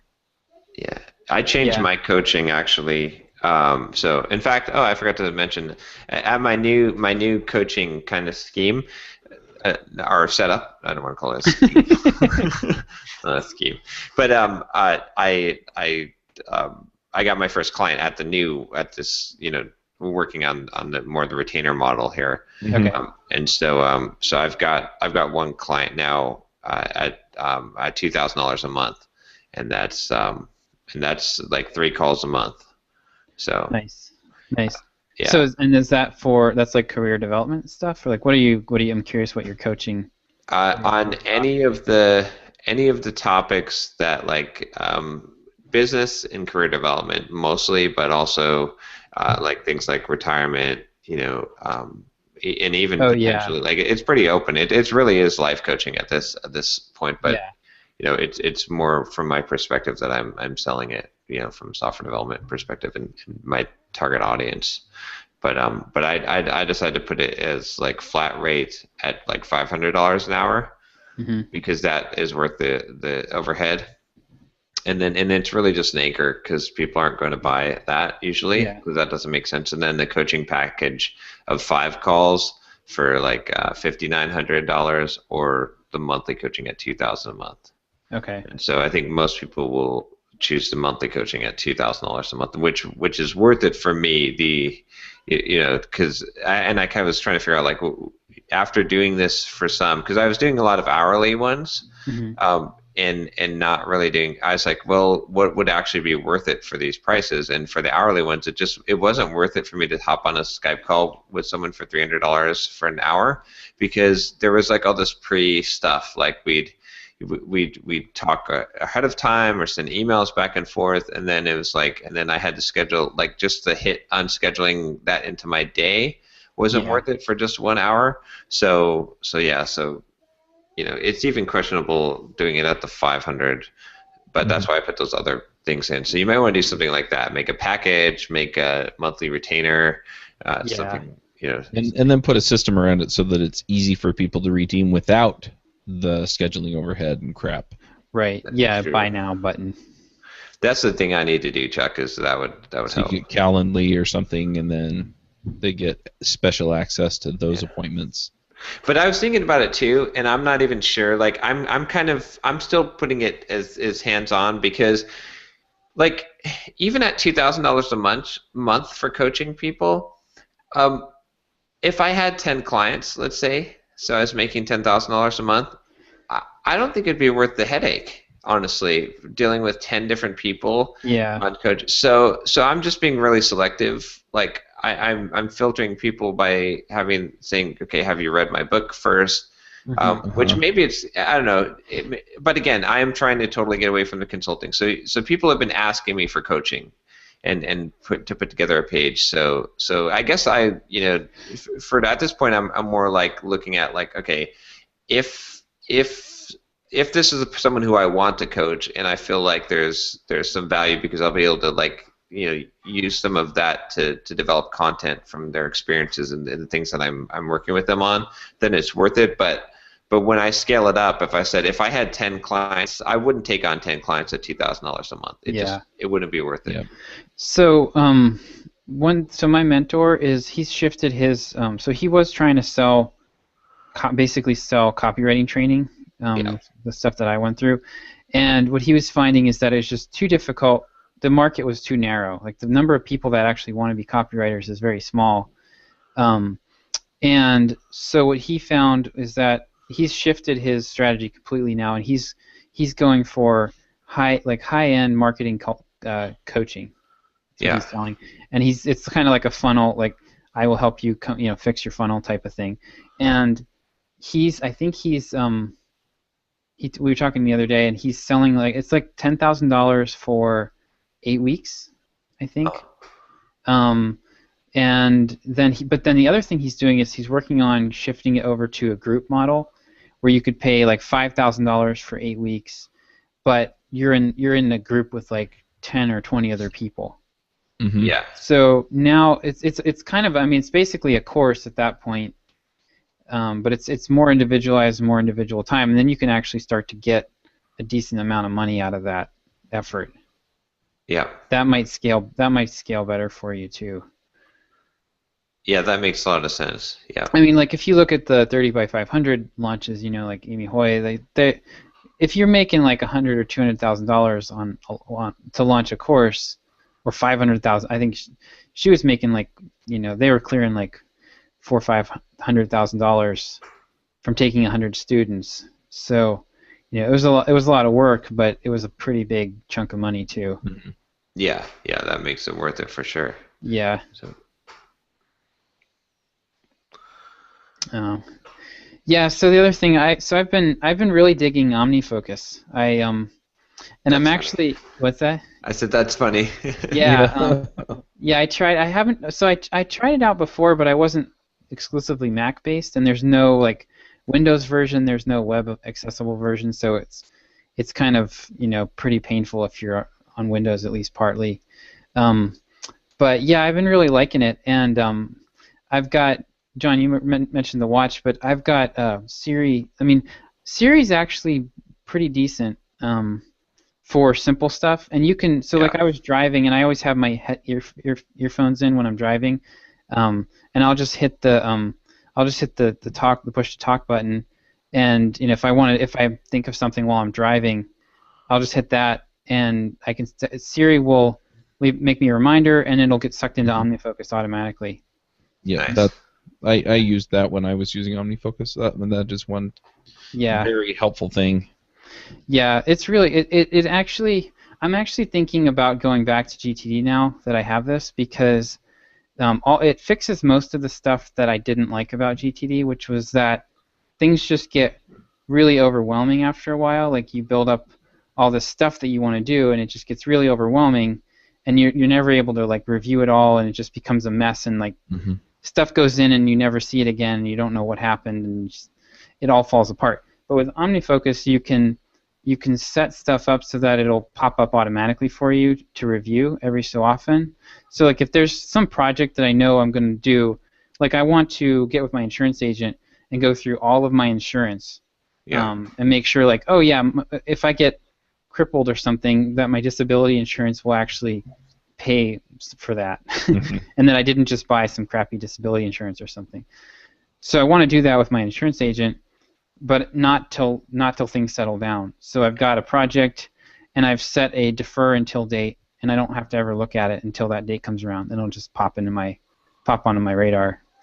And then like you can have projects kind of you can have just a review cycle on a project. So like if it's something that you only want to think about like once every 3 months, just to kind of so keep it moving, you can hide it, and then it'll just pop back up into your review every week, when it's time to do that. So I don't know. I'm gonna give it a try. I definitely have, at this point, I have a lot more overhead than I usually do, and just a lot more details to manage. So I think GTD would actually be useful for me again. And I don't know. We'll see. I think I'll be better about avoiding the trap, which is the I'm just going to do all this really easy, fun stuff so I can check stuff off. Yeah. Feel productive, and at the end of the day, I've earned no money. I mean, I think that's not really a flaw in GTD. It's a flaw in it's just a human nature issue. Mm-hmm. I mean, really, the point of GTD is getting supposed to be getting all that stuff down in front of you so that you can make intelligent decisions about what to work on and what not to. But people forget that last part, and they don't ever make the decisions. They just record it and then they do it. Exactly. Yeah. Yeah. There's a lot of value in getting the thoughts out of your head so that you Yeah. know that they're captured. Yeah. I've got a board, like a Kanban flow board that I have just started implementing called Ideas, and I've got different columns in there, and I just have been throwing stuff into there because I had a bunch of stuff that was in my columns of like to do next, and it was just getting too big. And so I was like, I need to have the to do next mean what I'm actually really going to do next. Yeah. Right? Like next week or whatever in my next week column. And then the rest of the stuff is on this board, and I can look at that when I need to fill it. You know, and the majority of that stuff that's on that board will never ever get done because Right. new things will come and priorities change. But I wish I could handle email the same way, but it's such a hard. Like I wish there was some way I could know like what emails were important, and then like hit those. Well, first. Gmail does that for you, right? It tags them as important. So there you go. I use multiple inbox. I don't know if that actually works. I don't know if I could trust that system. No, either. it doesn't. I just Yeah. yeah. It's just random stuff gets flagged as important. So Yeah, I've been using SaneBox, and it tends to filter out the stuff that I can generally say is not important. Yeah. Okay. And SaneBox, you said? Yeah, sanebox.com. Okay. I'm gonna And so then you can train it from there. So you just move stuff into your inbox if it should go into your inbox, or you can train it to put stuff into later if it should be in later. is that a Gmail plugin? I don't think it works as a Gmail plugin. I think it actually accesses your account through IMAP and then moves stuff around. Okay. I might have to. Or uses Gmail's APIs. It's one of the two. It only works on Gmail, so it's probably the latter, probably the APIs. Okay. But it's pretty darn nice, and it's And so then occasionally I'll go look in. So it gives you Sane Archive, which is stuff that's older than like 3 months. You can configure all this stuff on their site, but I never go look at it anymore. Sane Bulk is like social media notifications and stuff like that. And then Sane Later is stuff that's not urgent or important, but is stuff that you're probably going to need to get to sooner or later. Sane News is newsletters. And then there's a Sane Not Spam where it actually rescues crap from spam.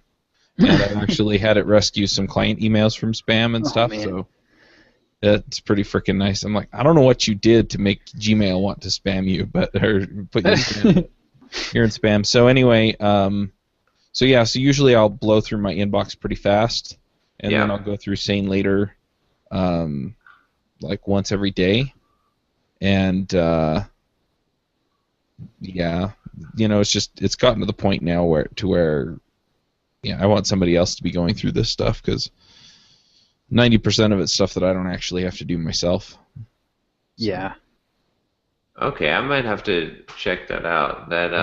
And you can set up other rules too. But when you move it from one box to another, then it just automatically updates the rules. I like that idea of it going through your spam because sometimes I always forget to like look through there, and whenever I do look through there, I'm like, oh crap, how did that go to spam? Yep. So that would be worth it for me. Yeah, I need something. Gosh, as I keep like email still, even with someone answering my email, like a lot of my email, it still becomes a big hassle. It's still at least like over an hour a task a day. Man. Yeah. Which sucks. So That's brutal. Mine I probably spend, if I sit down and I'm serious about answering all the emails that need answering, I could probably spend an hour and a half every day. Yeah. But the thing is there are way too many of them that I could give somebody my standard response for it, and they could just go and do the right thing with it. Yeah. Yeah. Hey, thanks for letting me know. I really appreciate your interest. I'm glad you're a fan of DevChat.tv, and then go report the bug on Kanban Flow for DevChat.tv. Or, somebody emails in and says, hey, I'd really like you to mention this on your shows. You wouldn't believe how many of those I get. And, and you mentioned all of them, right? That's right. I mentioned all of them. It's Our funny, audio yeah. listeners, I am shaking my head. I answer all of them. I get at least probably 3 or 4 people a week asking me to promote their giveaway. Yeah. I've got a canned response where I give them my advertising rates. Oh, hardcore. Oh, I'm a media company to some degree. Like, Yes. Like, that means that I charge for promoting things. I don't just promote them for free. Like, yeah. Other people are paying for this. Why should I promote your thing for free when someone else is paying me to promote their thing, right? Yeah. Or mention it. Yeah. So one of the strategies I'm seriously considering for my content marketing approach is I'm seriously thinking about going back to the daily emails thing. Really? Yeah, because so I'm still on IddyBiz list, Okay. and she just went back to doing that, and because that's actually how she built her business back in like 2008, was she just blogged every day. Yeah. And the stuff that she was blogging was not, like, I've read some of her early posts, and it's not like going to get you, it's the kind of stuff that I want to write, basically. It's like the kind of stuff that's probably not going to get you a ton of SEO traffic, but it's like if you've got some traffic coming in, it's really great bonding with your audience. Like it's like very emotional, kind of like emotional bonding type stuff. A lot of good stories. Not a lot of like the real epic how-to stuff that's going to get you the best SEO traffic. So she's complained before about getting like some of her long tail traffic is for like cat videos. It's like she mentions cat videos in a post, and like she gets like this huge whack of SEO traffic for cat videos. It's just like nice. Ridiculous. But yeah, like now that since the Twitter thing is working pretty well, my list is growing pretty fast from that. I'm thinking that I might just start doing daily emails and like daily broadcasts basically, and do it about email marketing, and publish it all on my blog. Like, not really expecting I'd get a lot of great traffic from that, but it's something I can retweet that stuff on Edgar. And it would definitely like establish me as an authority and somebody with a voice on the topic. Mm-hmm. So I'm just trying to decide if I want to commit to that, though. That's my only caution is coming from the side of someone who is trying to get away to automate their business more and trying to get away from commitment. Well, but again, it may get to the point where, I mean, I think there's like I said earlier at the very beginning when I was talking about being a hustle versus artist mode.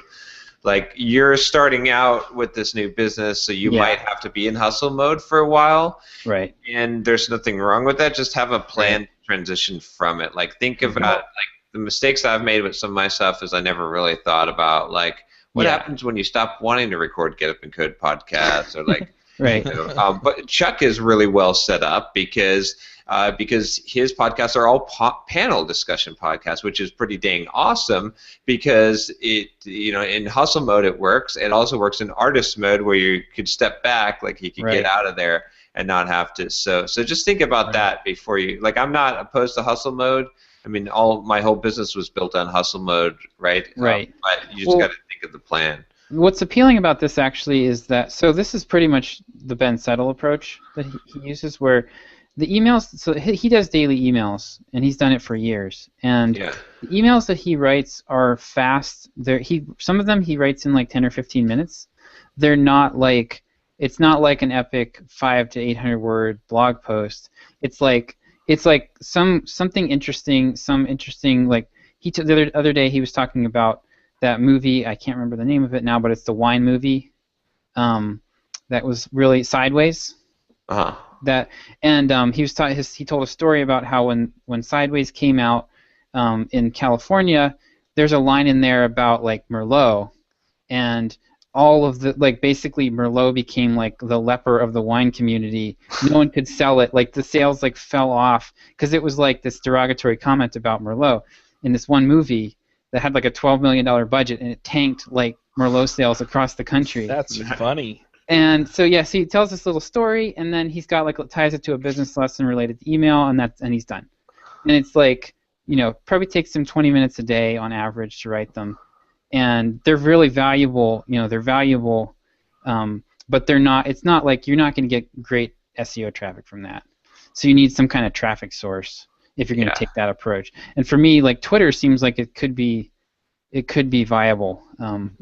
Especially with Edgar, and I don't have to I just stick these things up on my blog. I could even get a virtual assistant to where I write the thing, forward it off to the virtual assistant.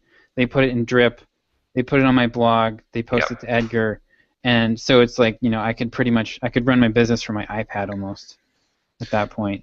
Yeah, that makes sense. But even if it takes you 15 minutes and you're doing it every day, just realize that at some point you will want to do that. So maybe, yeah. I mean, for him, he says it's therapeutic. He actually doesn't have to do it, and he still does it because he likes doing it. So, I don't know. Yeah, I don't know. There are certain things that people say, and there's what they actually. So I don't know. I mean, it might be true. I'm not saying that he's not. Yeah. Well, and I mean, it may also be true that he's not writing all the emails himself anymore either. No, he definitely does. I'm pretty positive that he does. Okay. He doesn't work well with people. Oh, okay. But yeah, and Naomi's actually gone back to doing this now after getting away from it.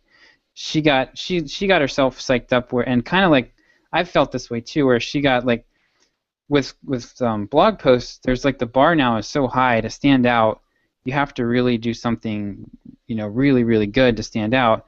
And she got herself in like this 4-month writer's block. Or 4-year-long writer's block stretch where she had a hard time writing anything, and she's like, "Screw it! I'm just going to go back to the way I used to do it. It was fun. It was easy, and people loved it." And so, I don't know. I really like the format. Yeah. So I'm considering it. I think what I might do is like try it for 3 or 4 weeks and not send them out. Oh, I see. Yeah, just writing it, yeah. Yeah, see if it's something because it would get me warmed up. It would kind of get me. If I did it first, it would get me in the groove. It would be like low pressure because I'm not. One of the things with writing for clients is like it's kind of hard to get. Mentally, I have to be like feeling on, and I have to feel positive to think that I can do this for clients and have them appreciate it. So if I had something quick and easy and fun that I could write for myself to kind of get things going every morning, that could be helpful. Yeah, that's a good idea. Actually, do that. Do it for like a few weeks without sending it out for 2 reasons. One, like it's a test period, and if you're like, man, this sucks, I don't want to do this anymore, you didn't commit to the thing. And 2, if you do go forward with it, then you have a buffer. Right. A nice buffer. Yeah, exactly. I'd like to be at least a week ahead. Yeah. So I'm not stressing day to day. Yep. Yeah. Yeah, I'm kind of the same way with the videos, right? I mean, I had time to record yesterday, but I didn't feel up to it at all. And it was all emotional and, coming down off of a bunch of travel and stuff. And yeah, I mean, so yeah, when you get to those places where you can either hype yourself up, and a lot of times I can, and we've talked about that on a previous episode, but yesterday I just couldn't. Yeah. And so, some days, you just gotta find a way to either get it done or, I mean, if there's no pressure, then that's nice. Yeah. Yeah. The last time I tried to be a writer, my last writing job, the procrastination thing killed me. I mean, I did good work, and I was slow, and I mean, it got me in trouble with my boss. Like she was just not a good person to begin with, but she had some legitimate gripes in that it was taking me a long time to do some of this stuff, and so I've really got to. I'd get in this tailspin where she'd be mean to me, and then I would not be in a mood to write, and it's like that's a spiral that just goes and goes. Yeah. So I got to really guard it. I'm gonna have to really guard against that to make this work. Yeah. Well, I mean, and you've changed to the degree that like Yes. you can ship things. So like, Yeah. I mean, once you get to the point where it's like you can ship things, then yeah, it changes, right? Right. There's this distinct mindset between people that are like, oh, I gotta, and it's like, well, hell, whatever happens, the thing is going out at 9 Yeah. today. So like, I'm gonna write it and it's gonna go out, and that's once you get it, once you have that kind of confidence, then it's like. I don't know. I guess I don't know how to describe what it is. I guess it's just like being comfortable shipping things. It's also just this adherence to deadlines, like where you're like, no, deadlines mean something. Like, right. There's kind of two people in life, like people who like care about deadlines and people who don't. And like once you become that, right. then you have the. It's amazing the ability you have to ship things once you believe deadlines are actually deadlines. Yeah, I'm glad. I'm actually very glad that I'm transitioning to being self-employed via this client route, because having other people give me deadlines is going to be helpful. Yeah. As I transition, because I still struggle. Like if I were just if I just quit my job to try to work on Sublime Text stuff, I think I would still struggle. Yeah. With getting stuff out, because there's no external deadlines. So this will be a good halfway step toward that. Yeah, that daily email thing might work out then too in that way too, because I mean that's one thing. Like I've set so many, like I've got like I don't ever miss a week. Like everything goes out, YouTube videos, blog posts, everything. So that's helped me, because now it's like now I can't even. There's not even a question. It's like I don't even consider that I'm not going to write a blog post this week. Yeah, I did it for about a month and a half or 2 months with Sublime, and I really enjoyed it. But what was killing me was having to do the research. Yep. Every day, like I had before I could write the stupid thing, I had to have a tip, and the tip had to be something it was always something I had to figure out or research. So it would take an hour. The actual writing of the email probably took 15 or 20 minutes, but the whole thing would take me an hour or hour and a half, and it was just not sustainable at that point. Yep. Yeah, but I really liked it, and my subscribers liked it too, although a lot of them bailed because I was sending them emails every day. Yeah. But yeah, I mean, it's the same thing with the videos again, is that I have to go do research before I can make the video. Yep. Even if it's something I'm familiar with, I have to go and, I have to prepare for it at least so I know what I'm talking through. And there are usually a couple of points there that I have to figure out. So. Right. Yeah, and for me to do a blog post, typically, if it's going to be something that I think is worth publishing and worth seeing, for me, like I find it takes me 4 to 6 hours. Yeah. And I probably could get faster at that as I have more, just more experiences to draw on, where I'm not having to research stuff in marketing. That will probably come down, but it's just that for me to write a blog post every week right now, I don't know. That's like 10 to 15% of my working week if I'm looking at 40 hours. So I'm not really sure if I want to go that route. Yeah. I mean, it depends if you can bring it down to, like I said, the time. Well, one thing that helps. You write really fast, John. I need to get faster. Like, seems like you can just crank stuff out in like almost straight through in a first draft. And I don't know what it is about. For me, what usually takes the longest is actually not the writing. It's just deciding what it is that I'm going to say. Yeah. And outlining it. And once I have all that, it's really fast. But I don't know. That process of figuring out what I'm going to say is what takes me. That probably takes. If it takes me 6 hours, that probably takes me 3. Oh, I see. Yeah. And that doesn't. I don't know if I just think slow. Well, there's a couple of things. Well, okay, so like what I'm doing now is it takes me approximately 4 Pomodoros to write a 3,000 word blog post. Yeah, that's insane. I ship the first draft. I mean, I go through it after I'm done and I make edits. I spend a little bit of time outlining, just like I really time box it to like I usually of those 4 Pomodoros, I spend the first Pomodoro thinking and outlining, and that's time boxed. And then the other thing that just helps me in general is to have the end result like deadlined, right? So if I'm like, okay, I need to get this done, like having the quotas, having this blog post done today, having this right, it sort of penalizes me for wasting time, like instead of doing the essential, right. Because if something ends up taking me all day, well, then that's a lot of pain and a lot of other stuff that doesn't get done. So, and then also making that kind of the top priority. But I think time boxing the thing, being able to, and it's something like, I mean, the whole soft skills book, I pretty much wrote the entire thing is like first draft, right? Right. And that's because I've been writing like 2,000 to 3,000 words in a couple of hours, for a long time. And shipping the first draft, so that I've gotten to this point where I've gotten comfortable.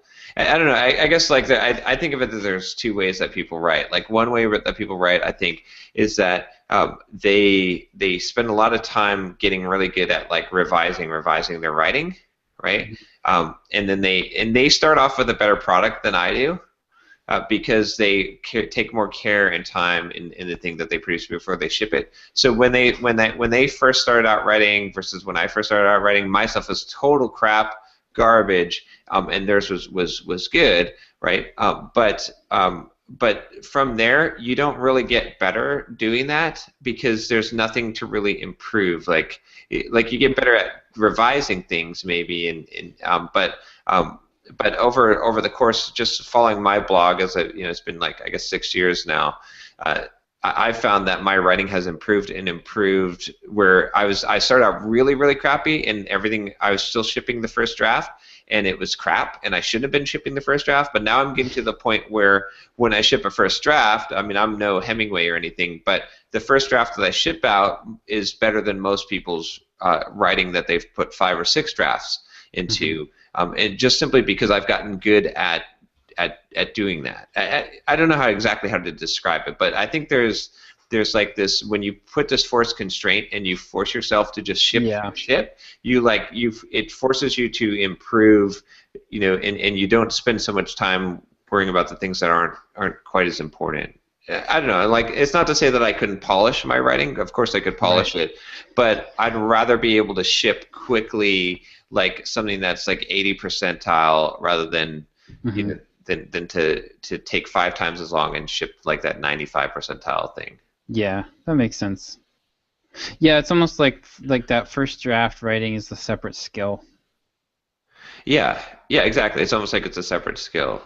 Right, because you get, I guess it's like this, like if you rely on revisions, then your voice doesn't develop as well, I think, in your writing originally, because you're just going to go back and edit. You just want to get it on paper now. Yeah. Right. But if you're thinking that what I write is what I'm going to ship, then it sort of forces your brain to learn how to speak in that voice the first time that you write it down. For me, that's actually paralyzing, though. Yeah. The only, like, what I found is, like, when I'm writing an email for a client, I have to start. A lot of times, I start in the middle because the end is important and the beginning is really important. Yeah. And so I have to start in the middle just to kind of get myself warmed up. And if I try to write, one little trick that I've started doing is, I heard this from a psychologist actually. So they did a study, and if you ask somebody, like, why did you do something, like why did you do X, then they tend to freeze up. But if you ask them, why might you have done that, and it opens up the possibility for like multiple answers from them. Oh, I see. Then they start to loosen up, and they start to be able to talk to you more. So for me, like, if I try to think, okay, how do I start this, then I go just brain shutdown mode. But if I think how might I start this, and I come up with two or three false starts, and take a couple runs at it, that usually works better for me. Oh, yeah, I'm not opposed to that. In fact, Yeah. I start in the middle a lot of times and then add the introduction Mhm. afterwards. Okay. But what I'm saying is that like just knowing that what you're going to write, you're going to ship. Like Yeah. if you're starting in the middle, even is I think is and time boxing. I mean, the thing is like just time box the thing. Just like say I'm going to spend one Pomodoro thinking about the idea and outlining it. It's kind of funny. I try to like, and then you got to just go with it and pick because then you're just gonna once it flows and you start writing, it's not gonna matter as much. Like I don't know. Like it doesn't have to be as detailed out. It's kind of weird. Like if someone gives you a topic, you almost got to like. Sometimes I just have to say, okay, here's this is like charades. John, you just pulled out. Write 7 ways that you're messing up your programming career. And here you go. And now you have to go. Now go. Improv. Timer. Yeah, exactly. Because that works better than like, here's a big whiteboard of all the things you could write about. Like, what should you write about? It's better to like you brainstorm the thing, you've got it time boxed, and you're like, okay, here it is, and then go. And it's like, and then brief outline. Like my outlines usually have like 6 points in them, and then go. And then because I just look for when I do an outline, I just look for like 4, 5, 6 points that I can just write about because I know that I can write about it if I have that. Yeah. But I don't know. That's how I do it. It might not be it seems to work. Like I'm fairly efficient with it, but I think where I bog down, like where my thinking bogs down, is I'm really looking to. When I'm outlining, I'm really looking to like string the logic chain together in a way where I can see how everything connects, and I'm not like having to make those calls on the fly as I'm going. And that for me is that usually takes a while. Yeah. To just get my head around the logic of whatever it is that I'm going to try to write. But whatever it is, Yeah. I mean, time box it still though. Even if you do that, time box it, give yourself more right. time. Mm-hmm. Mm-hmm. And as far as tying it all together, I mean, you can still get the major points in. The things that aren't necessarily going to change when you tie it together with something else. If you start in the middle. Mm-hmm. Hey, here's a great example. Okay, have you ever been to a hibachi restaurant? No. Oh darn! Have you been, Chuck? Huh? Hibachi? Japanese steakhouse where they like bounce the egg on the knife and all that. Yes. At least you guys know what I'm talking about, right? Yeah, I've been. I don't. I go to one of those every year for my birthday. So. Well, you've never seen this, Josh, where like the chef like bounces an egg on a knife and cracks it in the air and like does all this. Yeah, I've seen like on TV just like the fast chopping and that sort of thing. Okay. So that's a perfect example, right? Mm-hmm. I think of what I'm talking about. Because those guys are operating, they're practicing doing this fast and doing this kind of crazy stuff, and it's essentially time box, right? It's like you're like throwing eggs up in the air and like you're doing it super fast. Or if you've ever gone to the Mongolian Grill, even like some of those guys are super. I haven't. Man, you're just living the sheltered life there. All you do is work, man. Pretty much, yeah. Well, you told me not to eat out, so.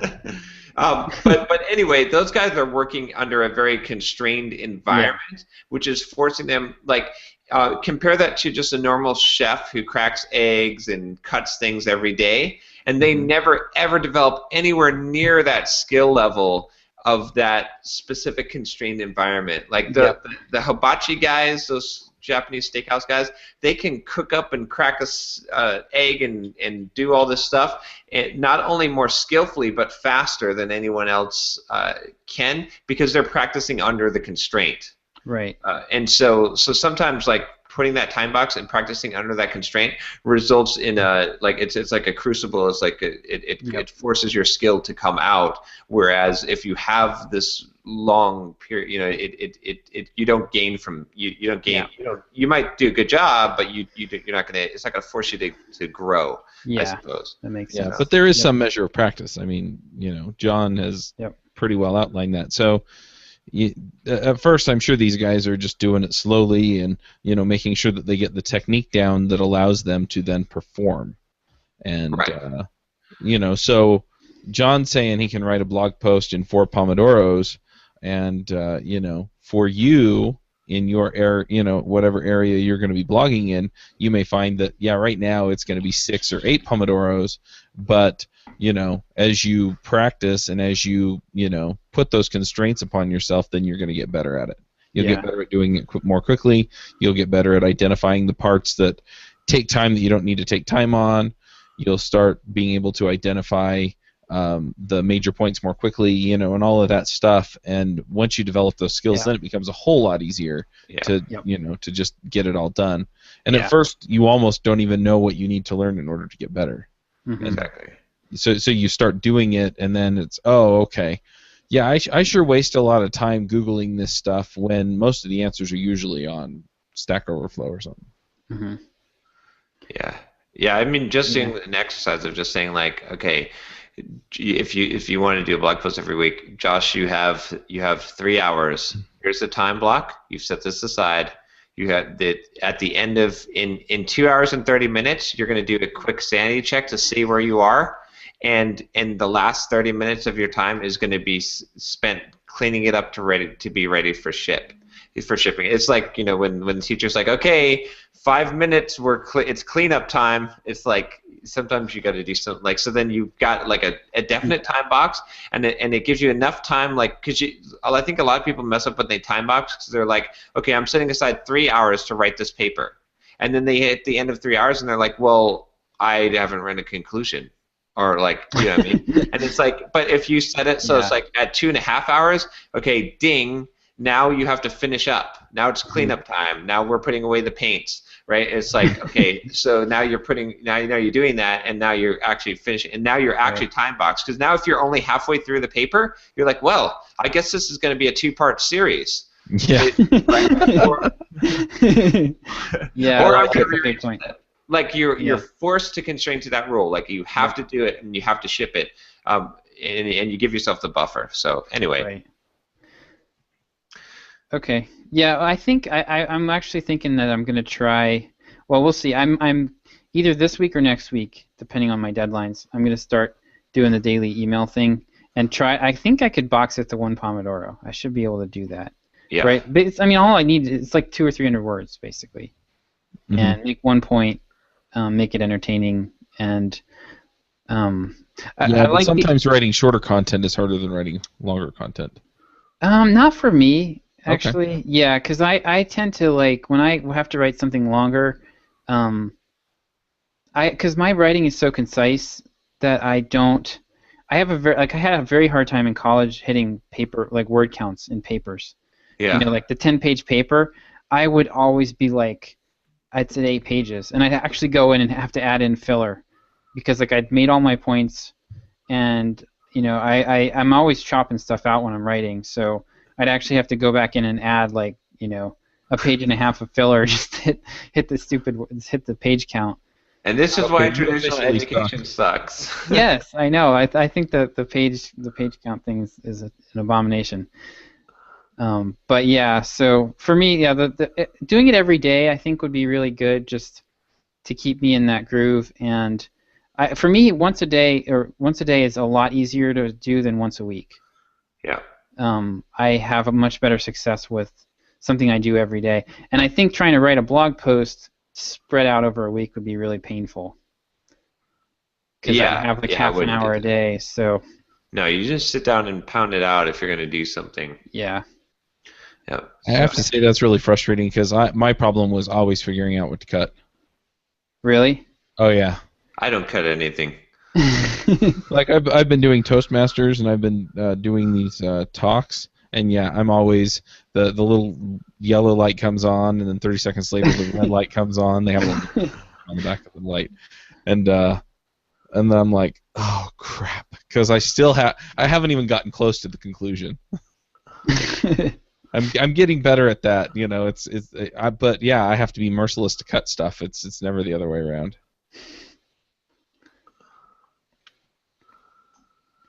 So, all right, well, I'm not going to commit to doing that this week, but I think if all goes well this week, I might try it. Otherwise, I'll probably start next week Awesome.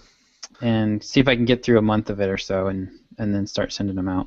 My list is going to be in for a shock because I've been pretty quiet. I have some autoresponders set up, and then I think I probably will actually just say, hey, this is what I'm going to be doing, and I might give them the option to opt out or get an RSS version or something. I don't know. We'll see. But the nice thing about that, though, also is it's demonstrating the skill that I want to sell. Yeah, I agree. Yeah. So, yeah, I don't have, like, I can sell affiliate products too and stuff, but, yeah, like just kind of demonstrating what I'm actually doing is nice because it's a constant portfolio. Yeah. Yeah. Awesome. Oh, before we wrap it up, before we do the thoughts, the Entreprogrammers Retreat. Retreat. What about it? Now, do you need to move it, John? Is this where we're No. We just got to we got to start taking money here. We're running out of time. I found a terrific place in Puerto Vallarta. It's a little nicer than the other place. It's real close to the beach, and almost everybody who came would get their own room. Oh, that's pretty awesome. All right, let's do it then. Let's get that pay. I was trying to get Derek to do it.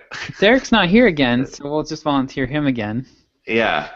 Well, I can set up an Eventbrite page or something. Okay. Yeah. Do you want to do that and start collecting money? Yeah. I'll set it up. Okay. I need to be reminded what the dates are. Let's let the guy that's in debt collect the money. That's right. No temptation there. Yeah, I got all my debt paid off. Now we're looking on money for the retreat. Okay, I've got the dates set from the 12th through the 15th. Okay, I just couldn't remember off the top of my head. I need to write it down and go, oh, okay. Okay, right. So for people that would be signing up, though, they would be it would be Tuesday and Wednesday. It'd be the 13th and 14th, right? Because what would happen is we'd all kind of fly in on the 12th, which is Monday, and we probably have some kind of dinner or something, right? Because people are going to be arriving at different times. The 13th and the 14th of October would be actually us hanging out and doing like workshop type of one-on-one coaching and group sessions type of. We'll have to figure out what the schedule will be, but and then the 15th would be just us, doing our Entreprogrammers stuff, and then everyone goes back home on the 16th, I think. I could do what my aunt did for a family vacation. She used my grandparents' money to book the condo, and then she told everybody that she was going to find somebody to take the latter half of the week, and then she had herself a little vacation after everyone left. Nice.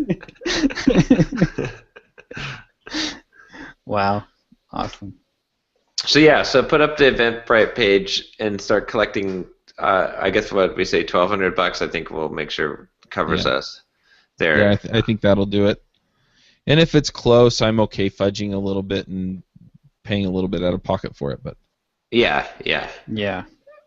And it'll be refundable for everyone that's listening. If for some reason we don't get enough people, we're only going to open 10 slots. Yeah. So if we get less than 10. Then we'll kind of have to make a call and see if we have enough, what the budget is, if it's still worth putting on. But yeah, so that'll go into effect. I mean, that should be up by the time that we. So sign up still at the Entreprogrammers on the email list, and then we'll. We'll send an email out when it's ready. Yeah. Cool. Yeah, Awesome. That's entreprogrammers.com/retweet. I think whoever did this last time did the same thing. Retreat 20 dash. Oh gosh, it's Retreat 2015. No dash. Well, the other thing is we can change that page. I mean, if it, once we have a sales page up. Yeah, then we could just send them directly there. Yeah. Yeah. So you might be awesome. Yeah. And come hang out with us. Yeah. Give us your money. Come to our tweet. You guys want to tweet with us? Yeah. All right. Thoughts for the day, for the week.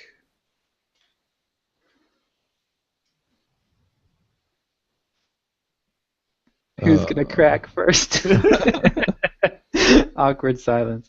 I don't know. I think I'm gonna go with the time boxing stuff that you guys have been beating me up about, because that's I need to do that. I need to I've noticed that my writing stuff seems to get done.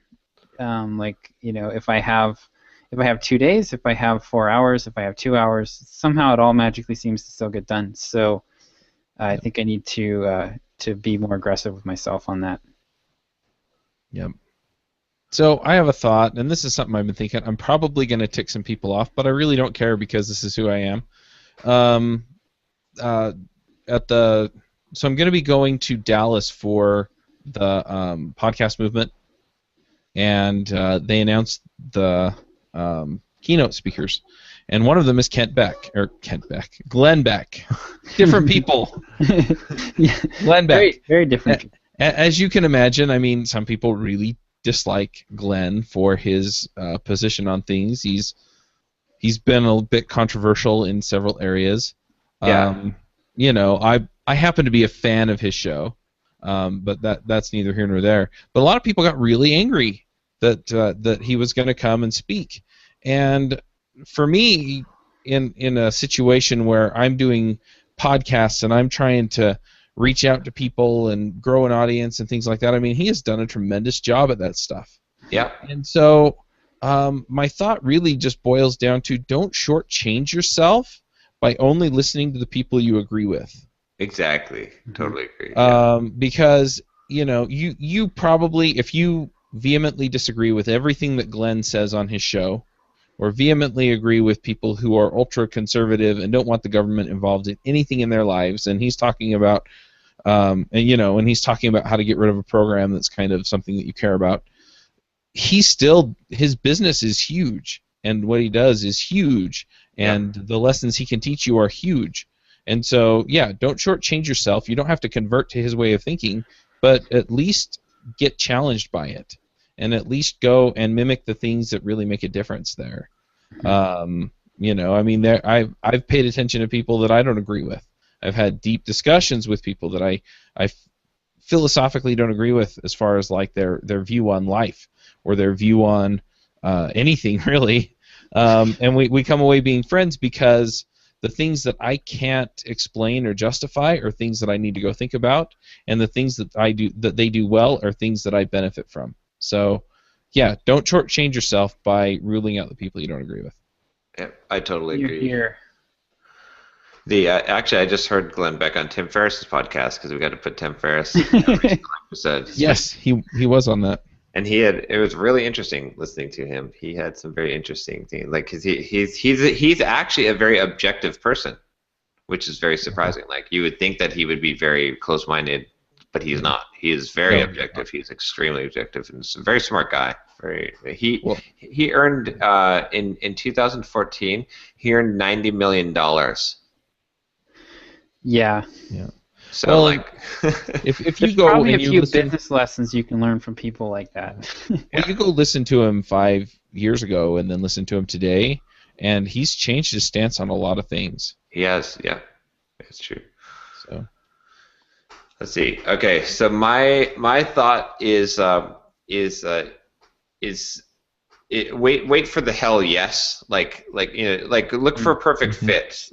As I've been trying to hire an editor, it's not that I couldn't have hired someone. I just feel like and again maybe I'll change my mind here, but I felt like there are certain times when you know, oh yes, this is the person, or yes, this is the opportunity, right?